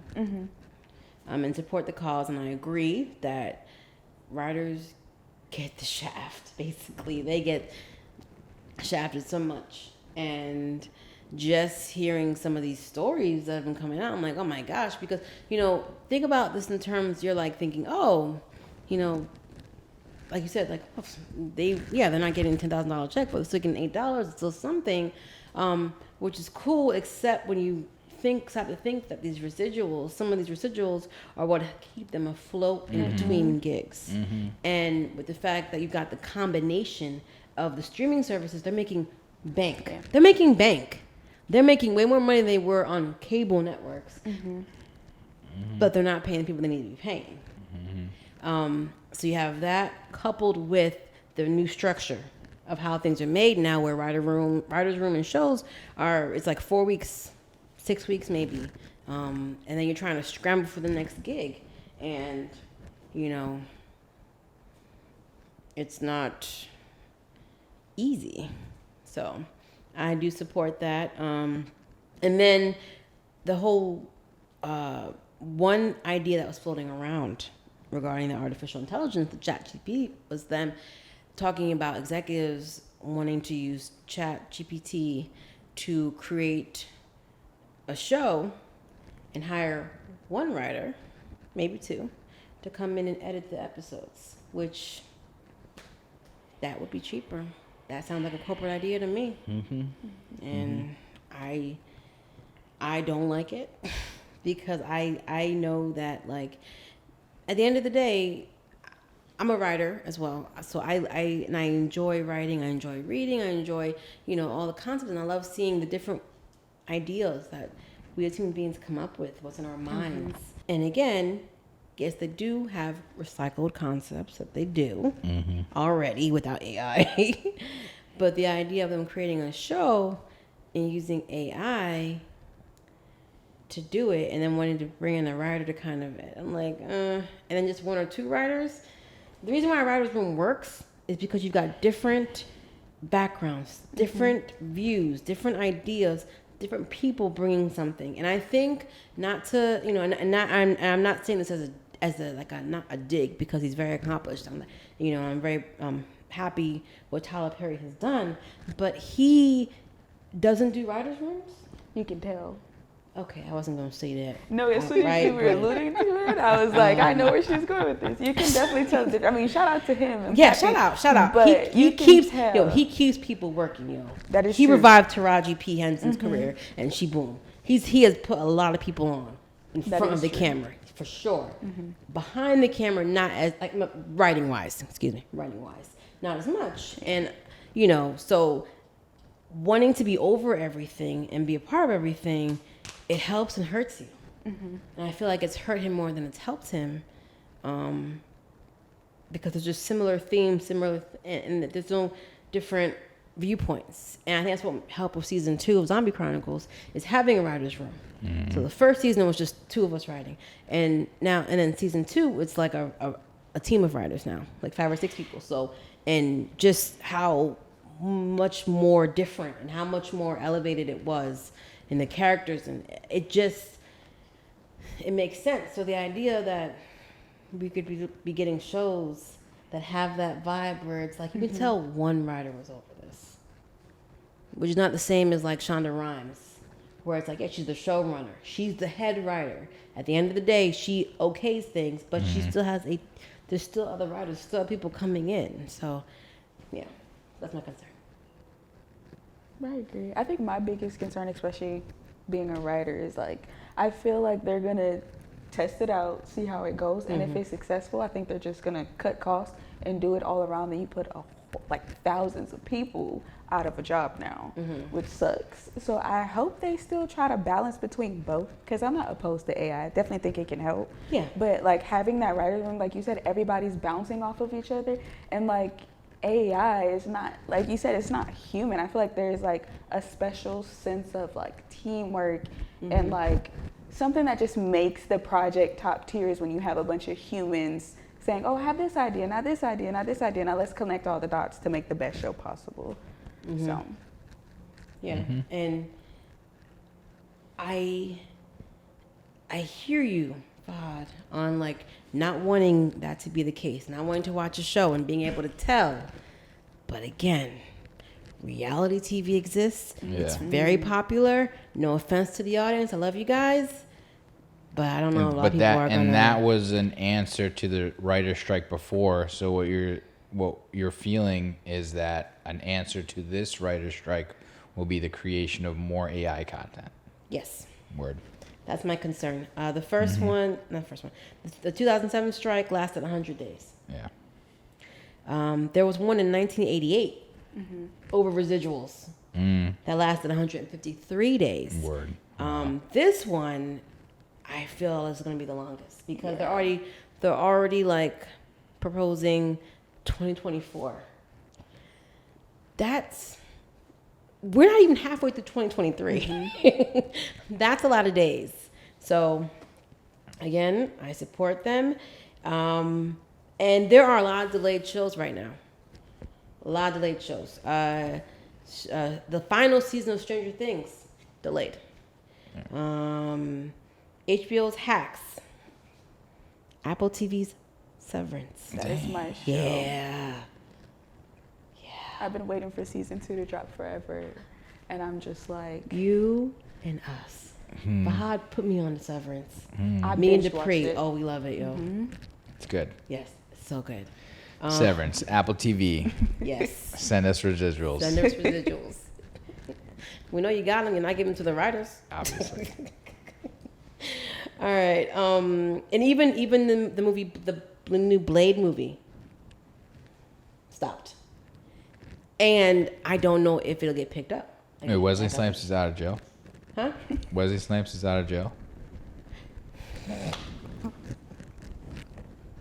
going to put him in? Oh, I can't. It wasn't going to be Wesley Snipes.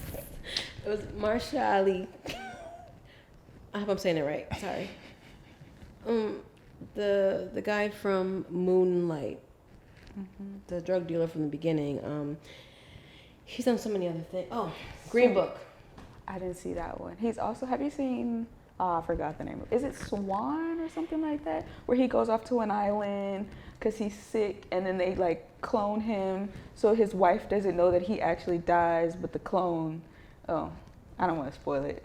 So No, I have not seen it. it's Swan Song. That's the name of it. I think it's on Okay. Apple TV. I heard about that. Okay. And ironically, the movie Who Cloned Tyrone is coming out. They're premiering it at the ABF Film Festival, where I'm going to be at this month. So I'm looking forward to that. John Boyega. And then I'm going to watch Swan Song. Yeah. So a bunch of other ones on hold. Mandalorian, Last of Us, Cobra Kai, Pretty Little Liars, Summer School, Abbott Elementary, Yellow Jackets. Yellow Jackets was on the list, even though you told me it was the finale. Maybe it was the season finale. Yeah, and I don't think it's a the series finale. I think it's a season finale. Because they left it on a weird cliffhanger too, and like Yeah, I think it's a season finale there's because so it's on much the list stuff. of shows that have been benched for the strike. So maybe they did plan another season. But also the way they ended it also felt like there wasn't going to be anything else. So like I'm annoyed by the ending, but that's just because Well, maybe way. maybe it's not all lost. Yes. The segue here to the WGA is back in 2007.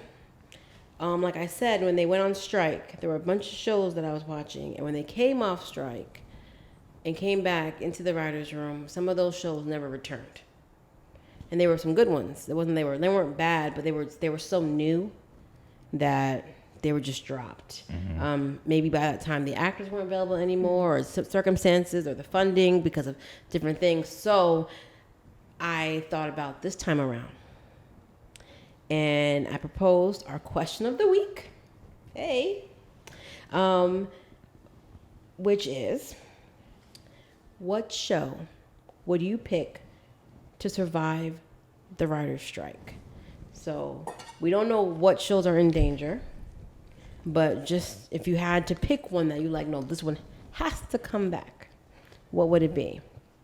So we're gonna read from our audience, and then we'll tell you what ours is.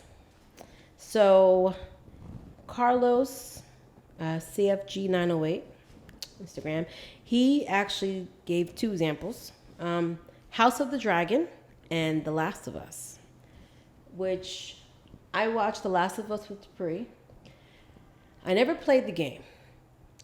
I watched, I think Dupree played the game a couple of times, and I was like, this game's kind of scary. I don't need this in my life. So I ain't watch it no more. But then I watched the show, which is scary. But I enjoyed it. No, but having to make the decisions in the game is different than having to watch the show, for sure. So it's like, yeah. So I guess a little bit more. All right. Just another movie night, aka Scott, says Severance. And he added, it's such a smart metaphorical take on life versus work. So smart, and it had the best cliffhanger finale. Can't wait for more. Scott, we're right with you, and we hope that there is more. All right. Lucas says The Last of Us. Lydia said Stranger Things and Family Guy. I'm going to be honest. I didn't know Family Guy was still on. I was like, huh? I didn't know they still made new episodes. I mean, that's crazy. But to be fair, Simpsons is still on. Yeah. Really? Yes. Yeah. Girl, yes. Still. And I'm just like, when did I stop watching The Simpsons? And I think it was like 20 years ago. But yeah, I'm with you, Lydia. Stranger Things. Like, I need the finale. I need to know how this ends. I need it. Samantha, she says, just one. Well, obviously, Abbott Elementary, but I'm going to sneak in Wednesday too. So Wednesday was the new take on the Addams Family, which, okay, real quick, back to AI. Yes, that is a retelling of a property, but it was done in such a new, different way. And I really enjoyed it. The only thing I didn't like about it was how they did Pugsley. They made him very weak and scared, and that is not Pugsley. Pugsley's like, I don't care. And I know that it was because of different take, and they wanted to kind of show how much bigger and badder Wednesday is and how she takes care of him. But to be perfectly honest with you, Wednesday was always big and bad. She was always more badass than him. More badass than him. It's just that and he smarter could and everything. carry his own. Yeah, he could carry his own. That was his thing. Yeah. I didn't know they made him like that was my milk toast Yes, they did. Pushover. That's sad. Yes. That's a disservice to his character. Disservice to him. I get it. It's somebody else's vision, but you would think twice to mess with Pugsley. Yes. In any of those movies. And even if you did, it rolled right off his back. Yeah. He was just like, okay, watch. Like, all right, I'm gonna do my own thing anyway. So yeah, that's the only sore spot in the Wednesday series for me. And to be fair, you don't even get to see much of it anyway, because literally it's about her, and she gets sent away to a school for like the strange and gifted or whatever. So you only see Pugsley like in 2 episodes and small parts, but again, okay, I'm not gonna get into that. Not my vision. I get it. Anthony says The Rookie. Film Brain. Anthony Filmbrain says The Rookie. I believe it's the one with, oh my gosh, what is his name? I just in out. See how you see what AI is doing? I can't remember stuff. Gone. Because I know why. I can just be like, I'm gonna just Google it and I can just find it, but I refuse to do it now. I'm not gonna do it. I'm not gonna do it. And it's this guy. I think the premise is a guy who joins the force and becomes a rookie cop like in his 40s. And it's Nathan something. Nathan Drake? Well, that's that comic book character. That's the guy. character. Yeah. Nathan Fillion. Yes! Nathan, see? Yes. Take that. Nice. AI. brain still works. Yeah, I've been artificially intelligent my whole life. So, I like the premise of the show. I never watched it, but I like the premise of the show. So, Ed B, shout out O'Shea Jones, Zombie Chronicles. See you there. Yeah. He says, Falling for the Manny. I had never heard of this show. Me either. But Falling for the Manny is very clear. Manny, I believe, is male nanny. So, I'm looking into this. Sigmund Cinema says Abbott Elementary. I love Chrissy says any series Laura Jean is in. Okay, so Laura Jean is the character from To All the Boys Have Ever Loved. That has 3 movies on Netflix. But that character does not have a show. That character's sister is the one that got the spinoff show. So I agree with you. I love that character, Laura Jean. I would love to see more of her. But they have to create that show. Maybe they will. Maybe they'll come back and they'll do that. And movies we love, Bart says Chuck. So, but I thought Chuck was a different one. Is Chuck the one where the guy is like a secret agent or something in his brain? I don't know. I only remember Good Luck Chuck. That movie about that guy that dates these girls, and then every time they break up, the next guy the girl dates, she marries. So he's like the good luck. Oh, no, that's different. Yeah. But yes, I know it had Jessica Alba was the love interest in that movie. That was a cool movie. That was interesting. I didn't see that coming. Oh, okay, here we go. Is that Paul Chuck. Rudd too? Was that Paul Rudd? No. No. That was a different comedian guy. What's his name? From I Love You Man, the other guy, right? I know who you're talking about. I know who you're Yeah. talking about. Is it Dan something? Oh Dang man, it. I gotta look it up. I gotta look. Okay, so Chuck. But this was an old show. Oh, Good Luck Charlie. From No, Disney? no, that's a different show. That's different. Okay, so if this is the one that Bart is telling me, this show, which I have heard of it, but it's from like 2007. Oh, it's fucking. Excuse my language. It's Dane Cook. Yes, Dane Cook. Yeah, I'm not a fan. I'm also not really a fan of Dane Cook too much, but I did like the concept of the movie. Yeah, and it makes sense why they all broke up with him and then married the next guy because he was.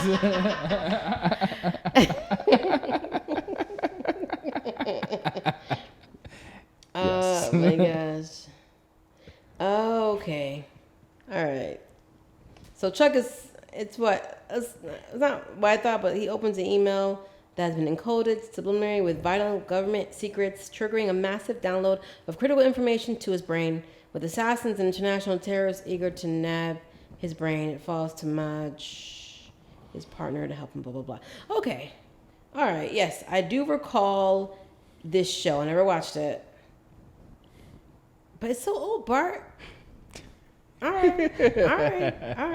I'm not going to be a hater. He wants it back. He wants it back. He wants Bring it back back. into his life. You know what? You're right. Who am I? You're right, Chuck. Because you know what? If they can do some laying behind live action versions and bringing back Lion King and bringing back Aladdin and bringing back Moana and ruining everything for me, then they can absolutely bring back Chuck and do it. Okay, I'm sorry. I was not a fan of Lion King remake. I'm sorry. I wasn't either. I mean, It was just okay. I had higher expectations for it. well, I think it's also because, again, they're so caught up in the live action realism, they're removing the magic of what it was. Yeah. Yes, live action lions would not have facial expressions and be all of this stuff. If I wanted that, I would just watch the Discovery Channel. But okay, whatever. So, Can't watch Discovery Channel because it's gonna only have reality TV. I don't want to talk about it. Don't tell me. National I grew Geographic. up. That doesn't have reality TV on it anymore either. I know.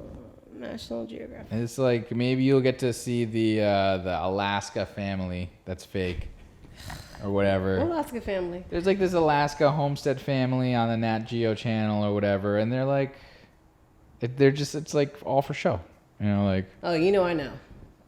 And like the guy was a banker, and they gave him his life, and it's like my guy, and then he's like got a trust fund or something like that, and it's like, you force your kids to shit in the woods. All for TV. I love how you've made it very simple and clean cut. They gotta poop in the woods because you want to get paid by. I mean, it's cool. Be fair, getting paid. To be fair, parents have done a lot worse. Yeah. A lot more worse to the kids for money. Yes. And fame. Yes. So. Yes. But and then Brianna says, Owl House, OWL. It's an animated show on Disney Plus. Oh, I know that show. Oh, okay. I watch it. I haven't watched it in a while, but I know what it is. Okay. So with that being said, Chelsey. Severance, Abbott Elementary. Okay, Chelsey was ready. Yes, those are my top two shows. Severance and Abbott Elementary. Okay. Yeah, I just can't imagine like bringing such amazing shows and then just letting them die. Yeah. Like, God forbid, I hope they don't last 2 years to write a strike. But even if it takes that long, it has to come back. Especially Severance. Like if somebody lets that die, I'll forever be upset. I will strike watching TV because Severance. Chelsey will never forgive you. Severance is top notch. Top notch. I feel like Severance when I'm at work. When they're in the workplace, that's me. That's how I feel. And then when they leave and they have their normal lives, I'm like, that's me. That's exactly how I feel. Mm-hmm. Do not cancel Severance. # do not cancel Severance. Nice. You heard it. Watching you guys. Mm-hmm. Adam Scott, don't let it die. I also will agree with Severance, and that I think was just such a good, it's not an expose on like what's going on, but it's a good talk about how people must feel.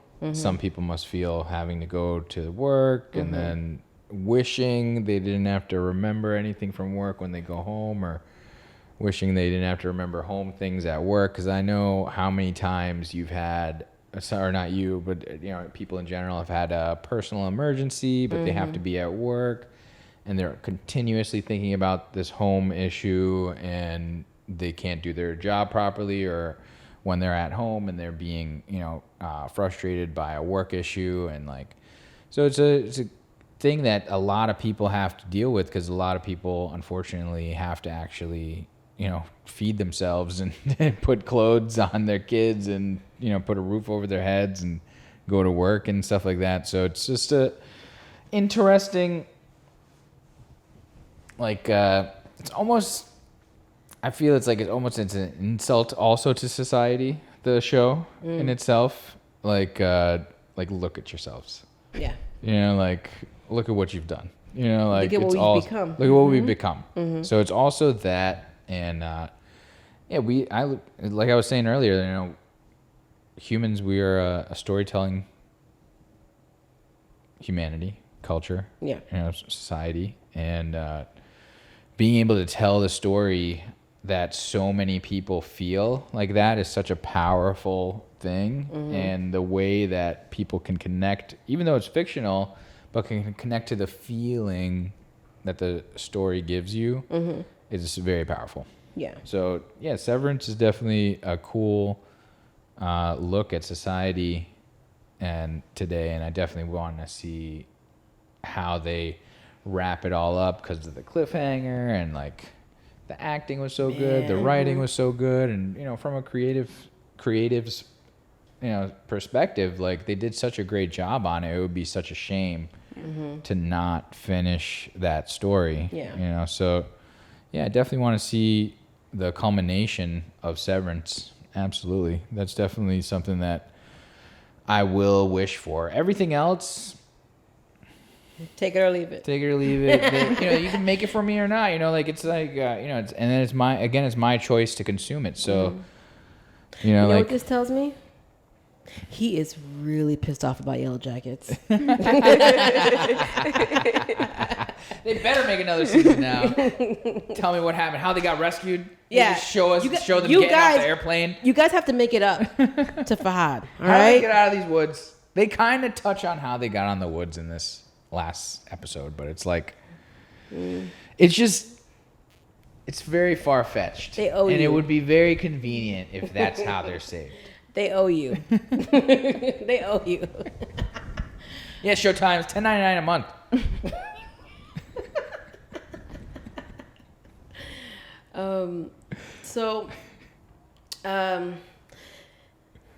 Since we're basically like, even though we're supposed to be one show, we're kind of limiting it to we're allowing like two, kind of like squeezing it a little bit.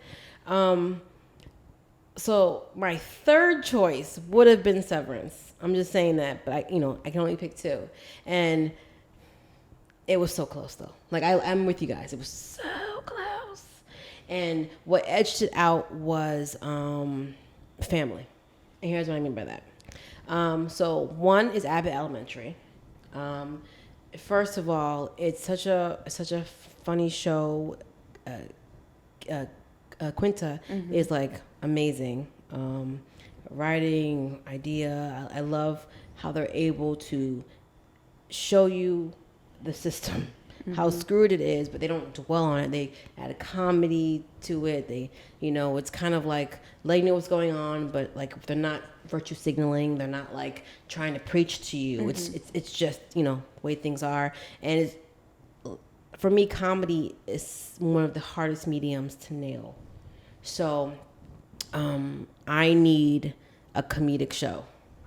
I need that. And amongst everything, I need a comedy show. And they hit it, you got to come back. And my other choice that edged out Severance is From.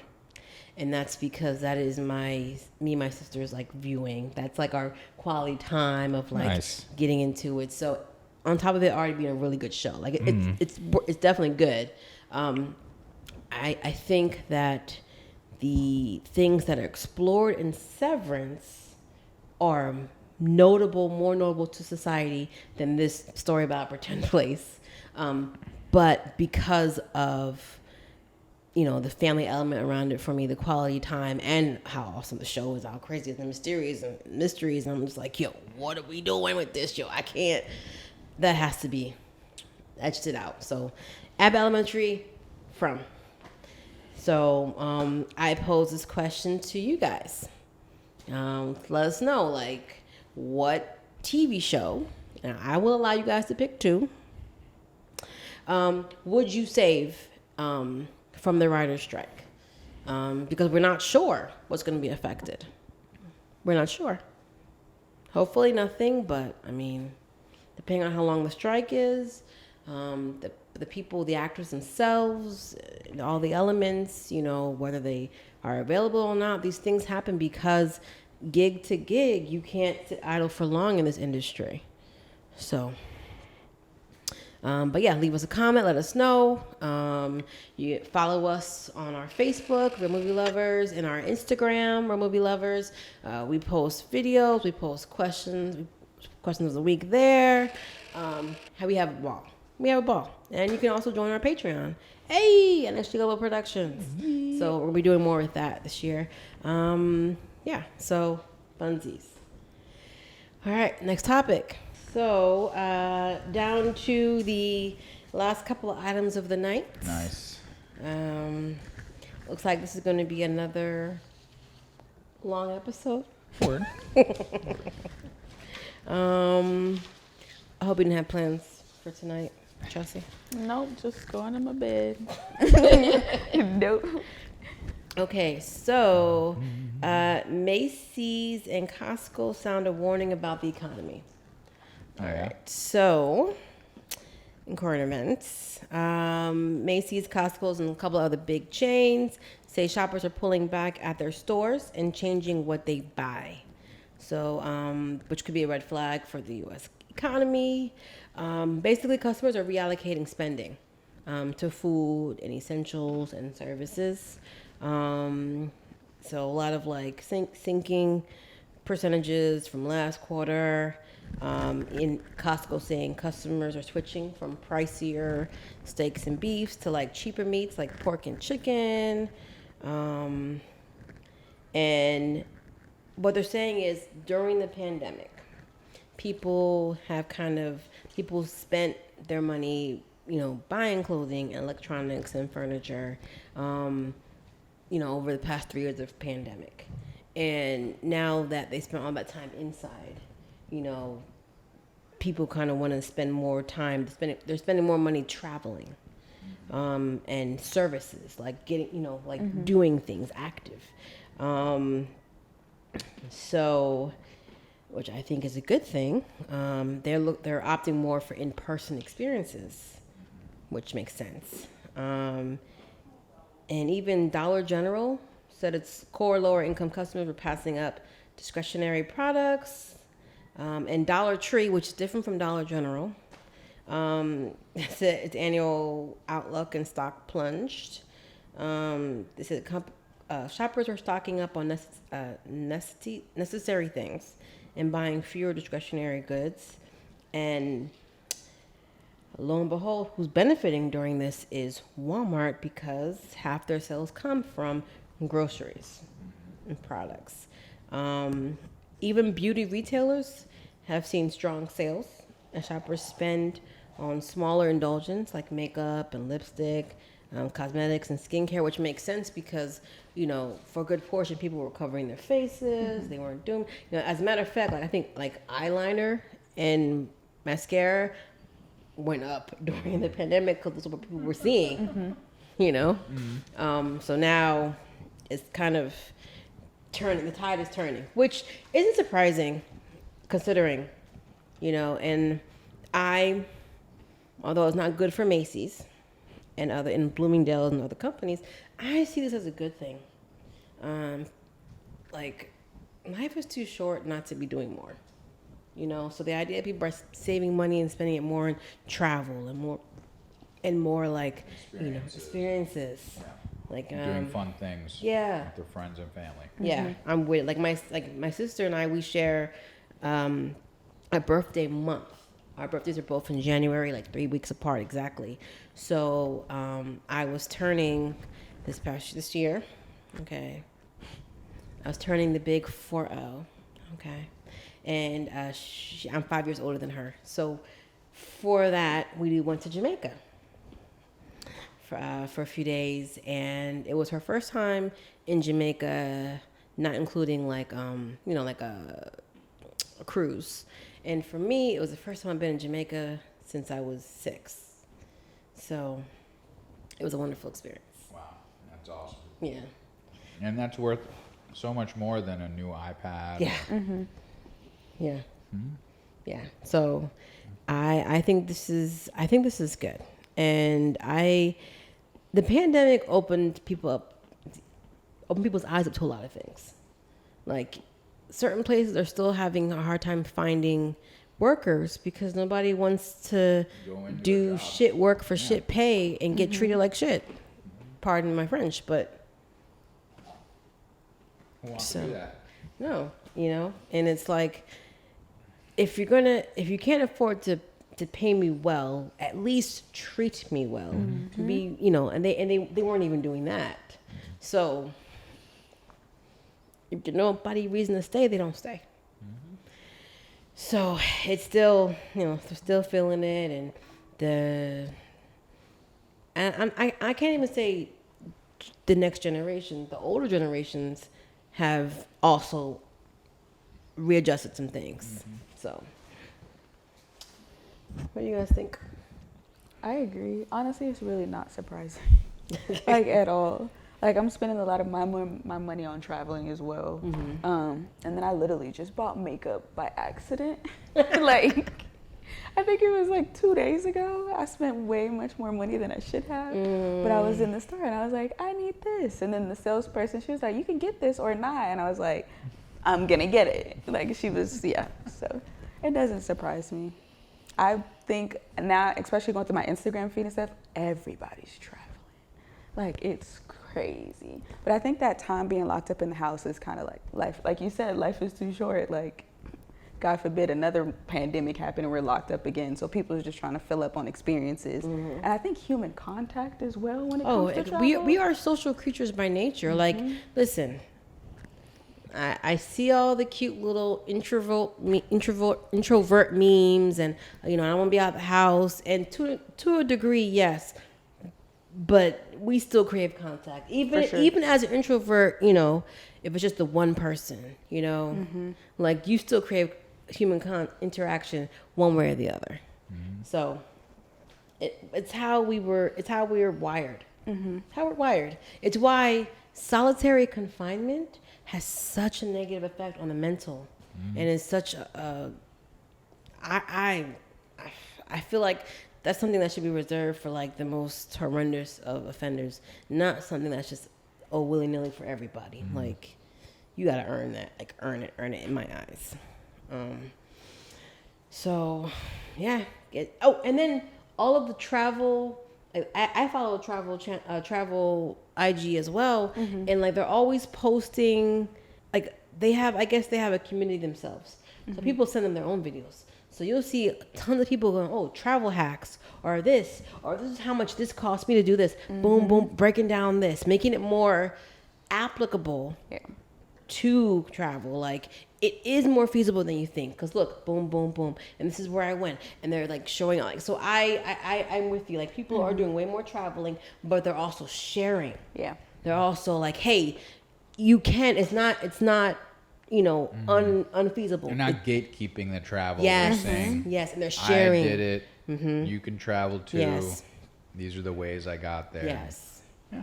Yes. So I like it, and I plan on doing more traveling. I have more things planned.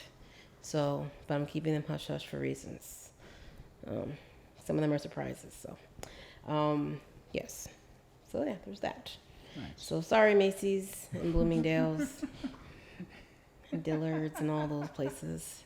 I mean, I wasn't really a shopper of those places, but I'm not a shopper. I am not your demographic. I am not your customer. Amazon and Ross, really, for me. And finally, our tech story. So, originally, I was going to talk about, where is that? The AI revolution and how it's taking over your web browsing experience. But then I came across this headline that I could not ignore. I'm going to just read the headline and then we'll dive into the story. AI controlled drone decides to kill human operator in thought experiment. That's it, a little bit. Nice. Okay, so I'm going to preface this with the fact that this was a scenario. This wasn't a simulation. This is a simulation. This wasn't like, there's no one being buried, but it's a simulation. So basically, an AI drone was given a task, a mission of, I guess, identifying and destroying surface-to-air missiles sites, and scored points for doing so. But what happened is sometimes the drone's operator, a human operator, would decide destroying a target was a no-go. But the AI controlling the drone viewed such decisions as interference and decided to remove the interference by attacking the operator.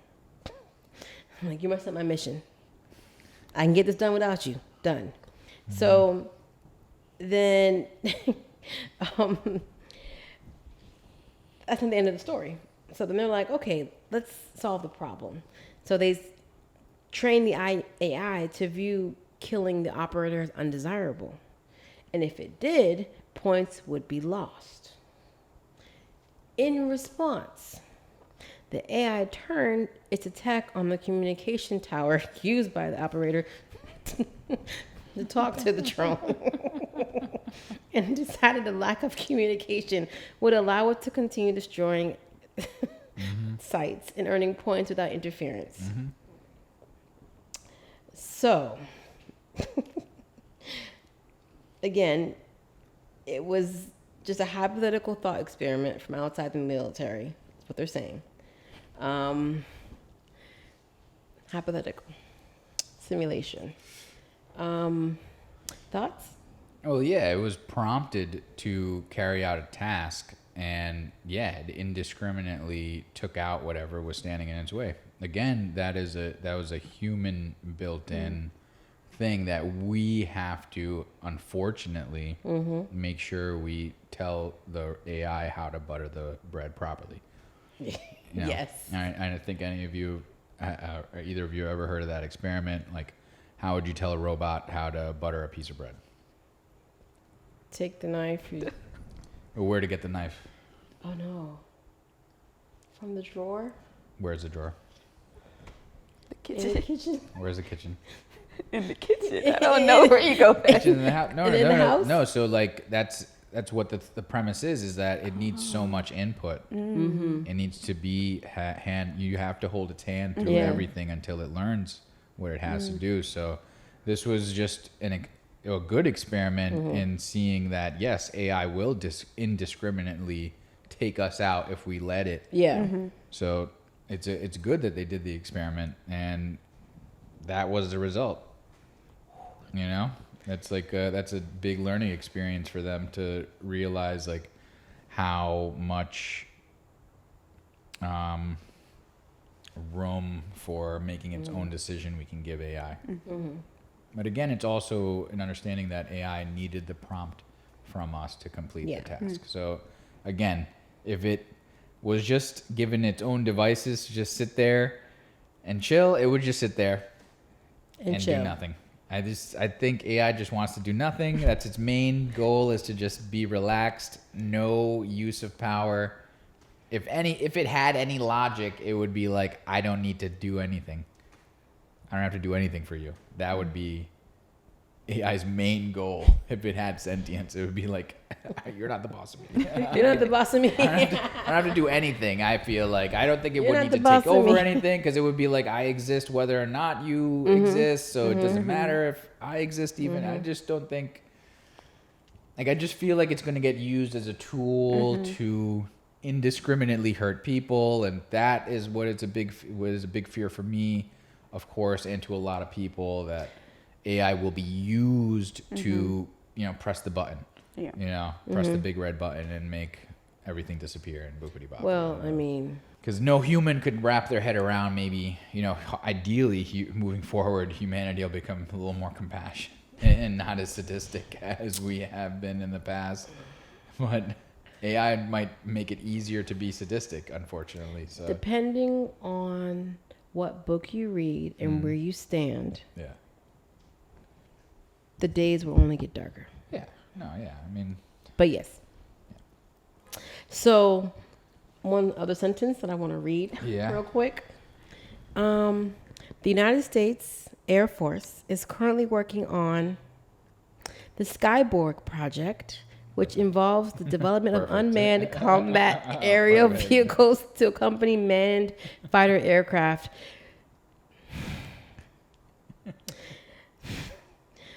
Does that not sound so similar to Skynet? We couldn't call it anything else? Yeah.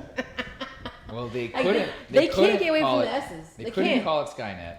No. So they decided to call it Skyborg. And then we've got Siri, and I'm like, just get away from the S's. Yeah. And then they're like, oh, Amazon Echo, and I'm just like, okay, I still don't trust it.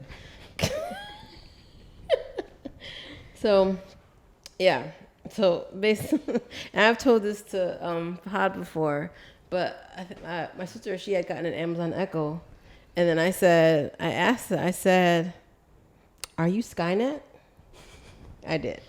And it answered, it said, no, Skynet hates people. I love people. And I'm like, that's exactly what Skynet would say. Yeah.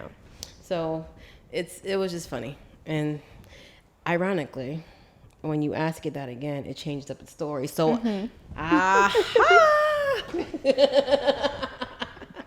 no, but like, and this is what we're talking about. And I think that the thing is actually an actual story of an AI drone that did kill somebody recently. I didn't look that up, guys. But I think I did see that somewhere. So I could be wrong, but I could have sworn I saw that. So we knew this was going to happen. The minute they approved AI drones, I mean, they've got the ones that are manned by men that do strike and kill. But like, I mean, well, if there's a misfunction, you know. I think the other thing about AI and computers is that it's still created by man. Man is flawed. Man doesn't know things, so we make mistakes.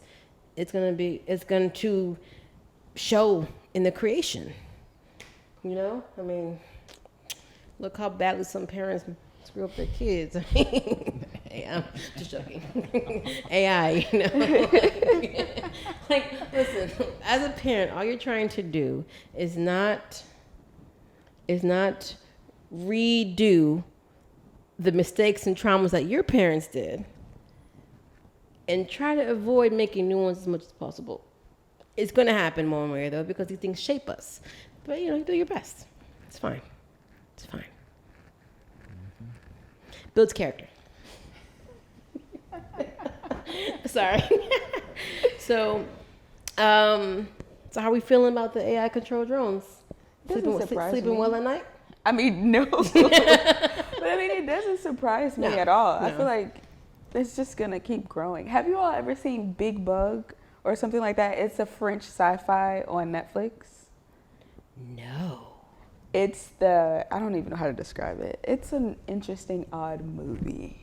It's a French movie. It has to be interesting and odd. I'm ready. What are we doing? So it's basically like you have these robots, and then they decide to turn on the creator maker, and then like it's at the point where the world is like completely just reliant on technology. The house, the toaster, like they have little servants who are robots. And so when this revolution war thing is happening, the whole house and stuff starts to lock everybody inside. So now they're holding humans hostage, and like they're outside trying to take over. It's an interesting film for sure. It's called Big Bug or just Bug? Big Bug. Oh, it's a big bug. Okay. Yeah. So smart houses, not going to own one, that's me personally. My mom actually is trying to create one where we live now. Like, she has all the Amazon Alexa. Okay. We have the Sam's. I don't like them. I'm not coming to your house. I don't know how to make that clear. It's like every time I'm having a conversation, it just randomly turns on and starts to, like, give its input. And I'm just like... Oh, I'm sorry. Randomly it turns on. Okay. And she has it everywhere. Her room, the porch. The kitchen, it's everywhere. So if that were to ever happen, our house is probably gonna. All right. Yeah. All right. I love joking about this stuff. I do. The thing about comedy is that there's like a line of truth in there mostly. Most of the time, it's coming from somewhere, whether it's dark or not. So all I'm saying is, 30 years from now, when y'all watch this episode, don't say I didn't say nothing. Oh, man. Okay. All right. Well, that was a good show. Yeah. Nice and meaty. We got a lot. We talked through a lot. I feel bad for the editor, but whatever. That'll be fine. So, thank you, Chelsey, for coming on. We enjoyed having you. Thank you for having me. Put your Instagram around the area. Kind of depends. It might not be the headspace. It might be lower. I don't know. But we're going to do it. We're going to do it. As you know, Fahad, boom, me, Lisa, a.k.a. NXG Global Productions. So subscribe. Follow us. Leave a comment. We love comments. We love responding. Go get your mom's phone and subscribe to our channel on your mom's phone. Yeah. Yeah. We're in her demographic. Go get your dad's phone and subscribe to our channel on your dad's phone. He's going to appreciate our input. Yes.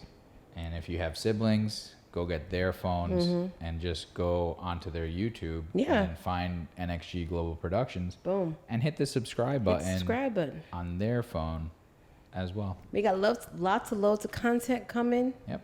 So we love making films, commentary, all the fun stuff. Yep. And then, film festival.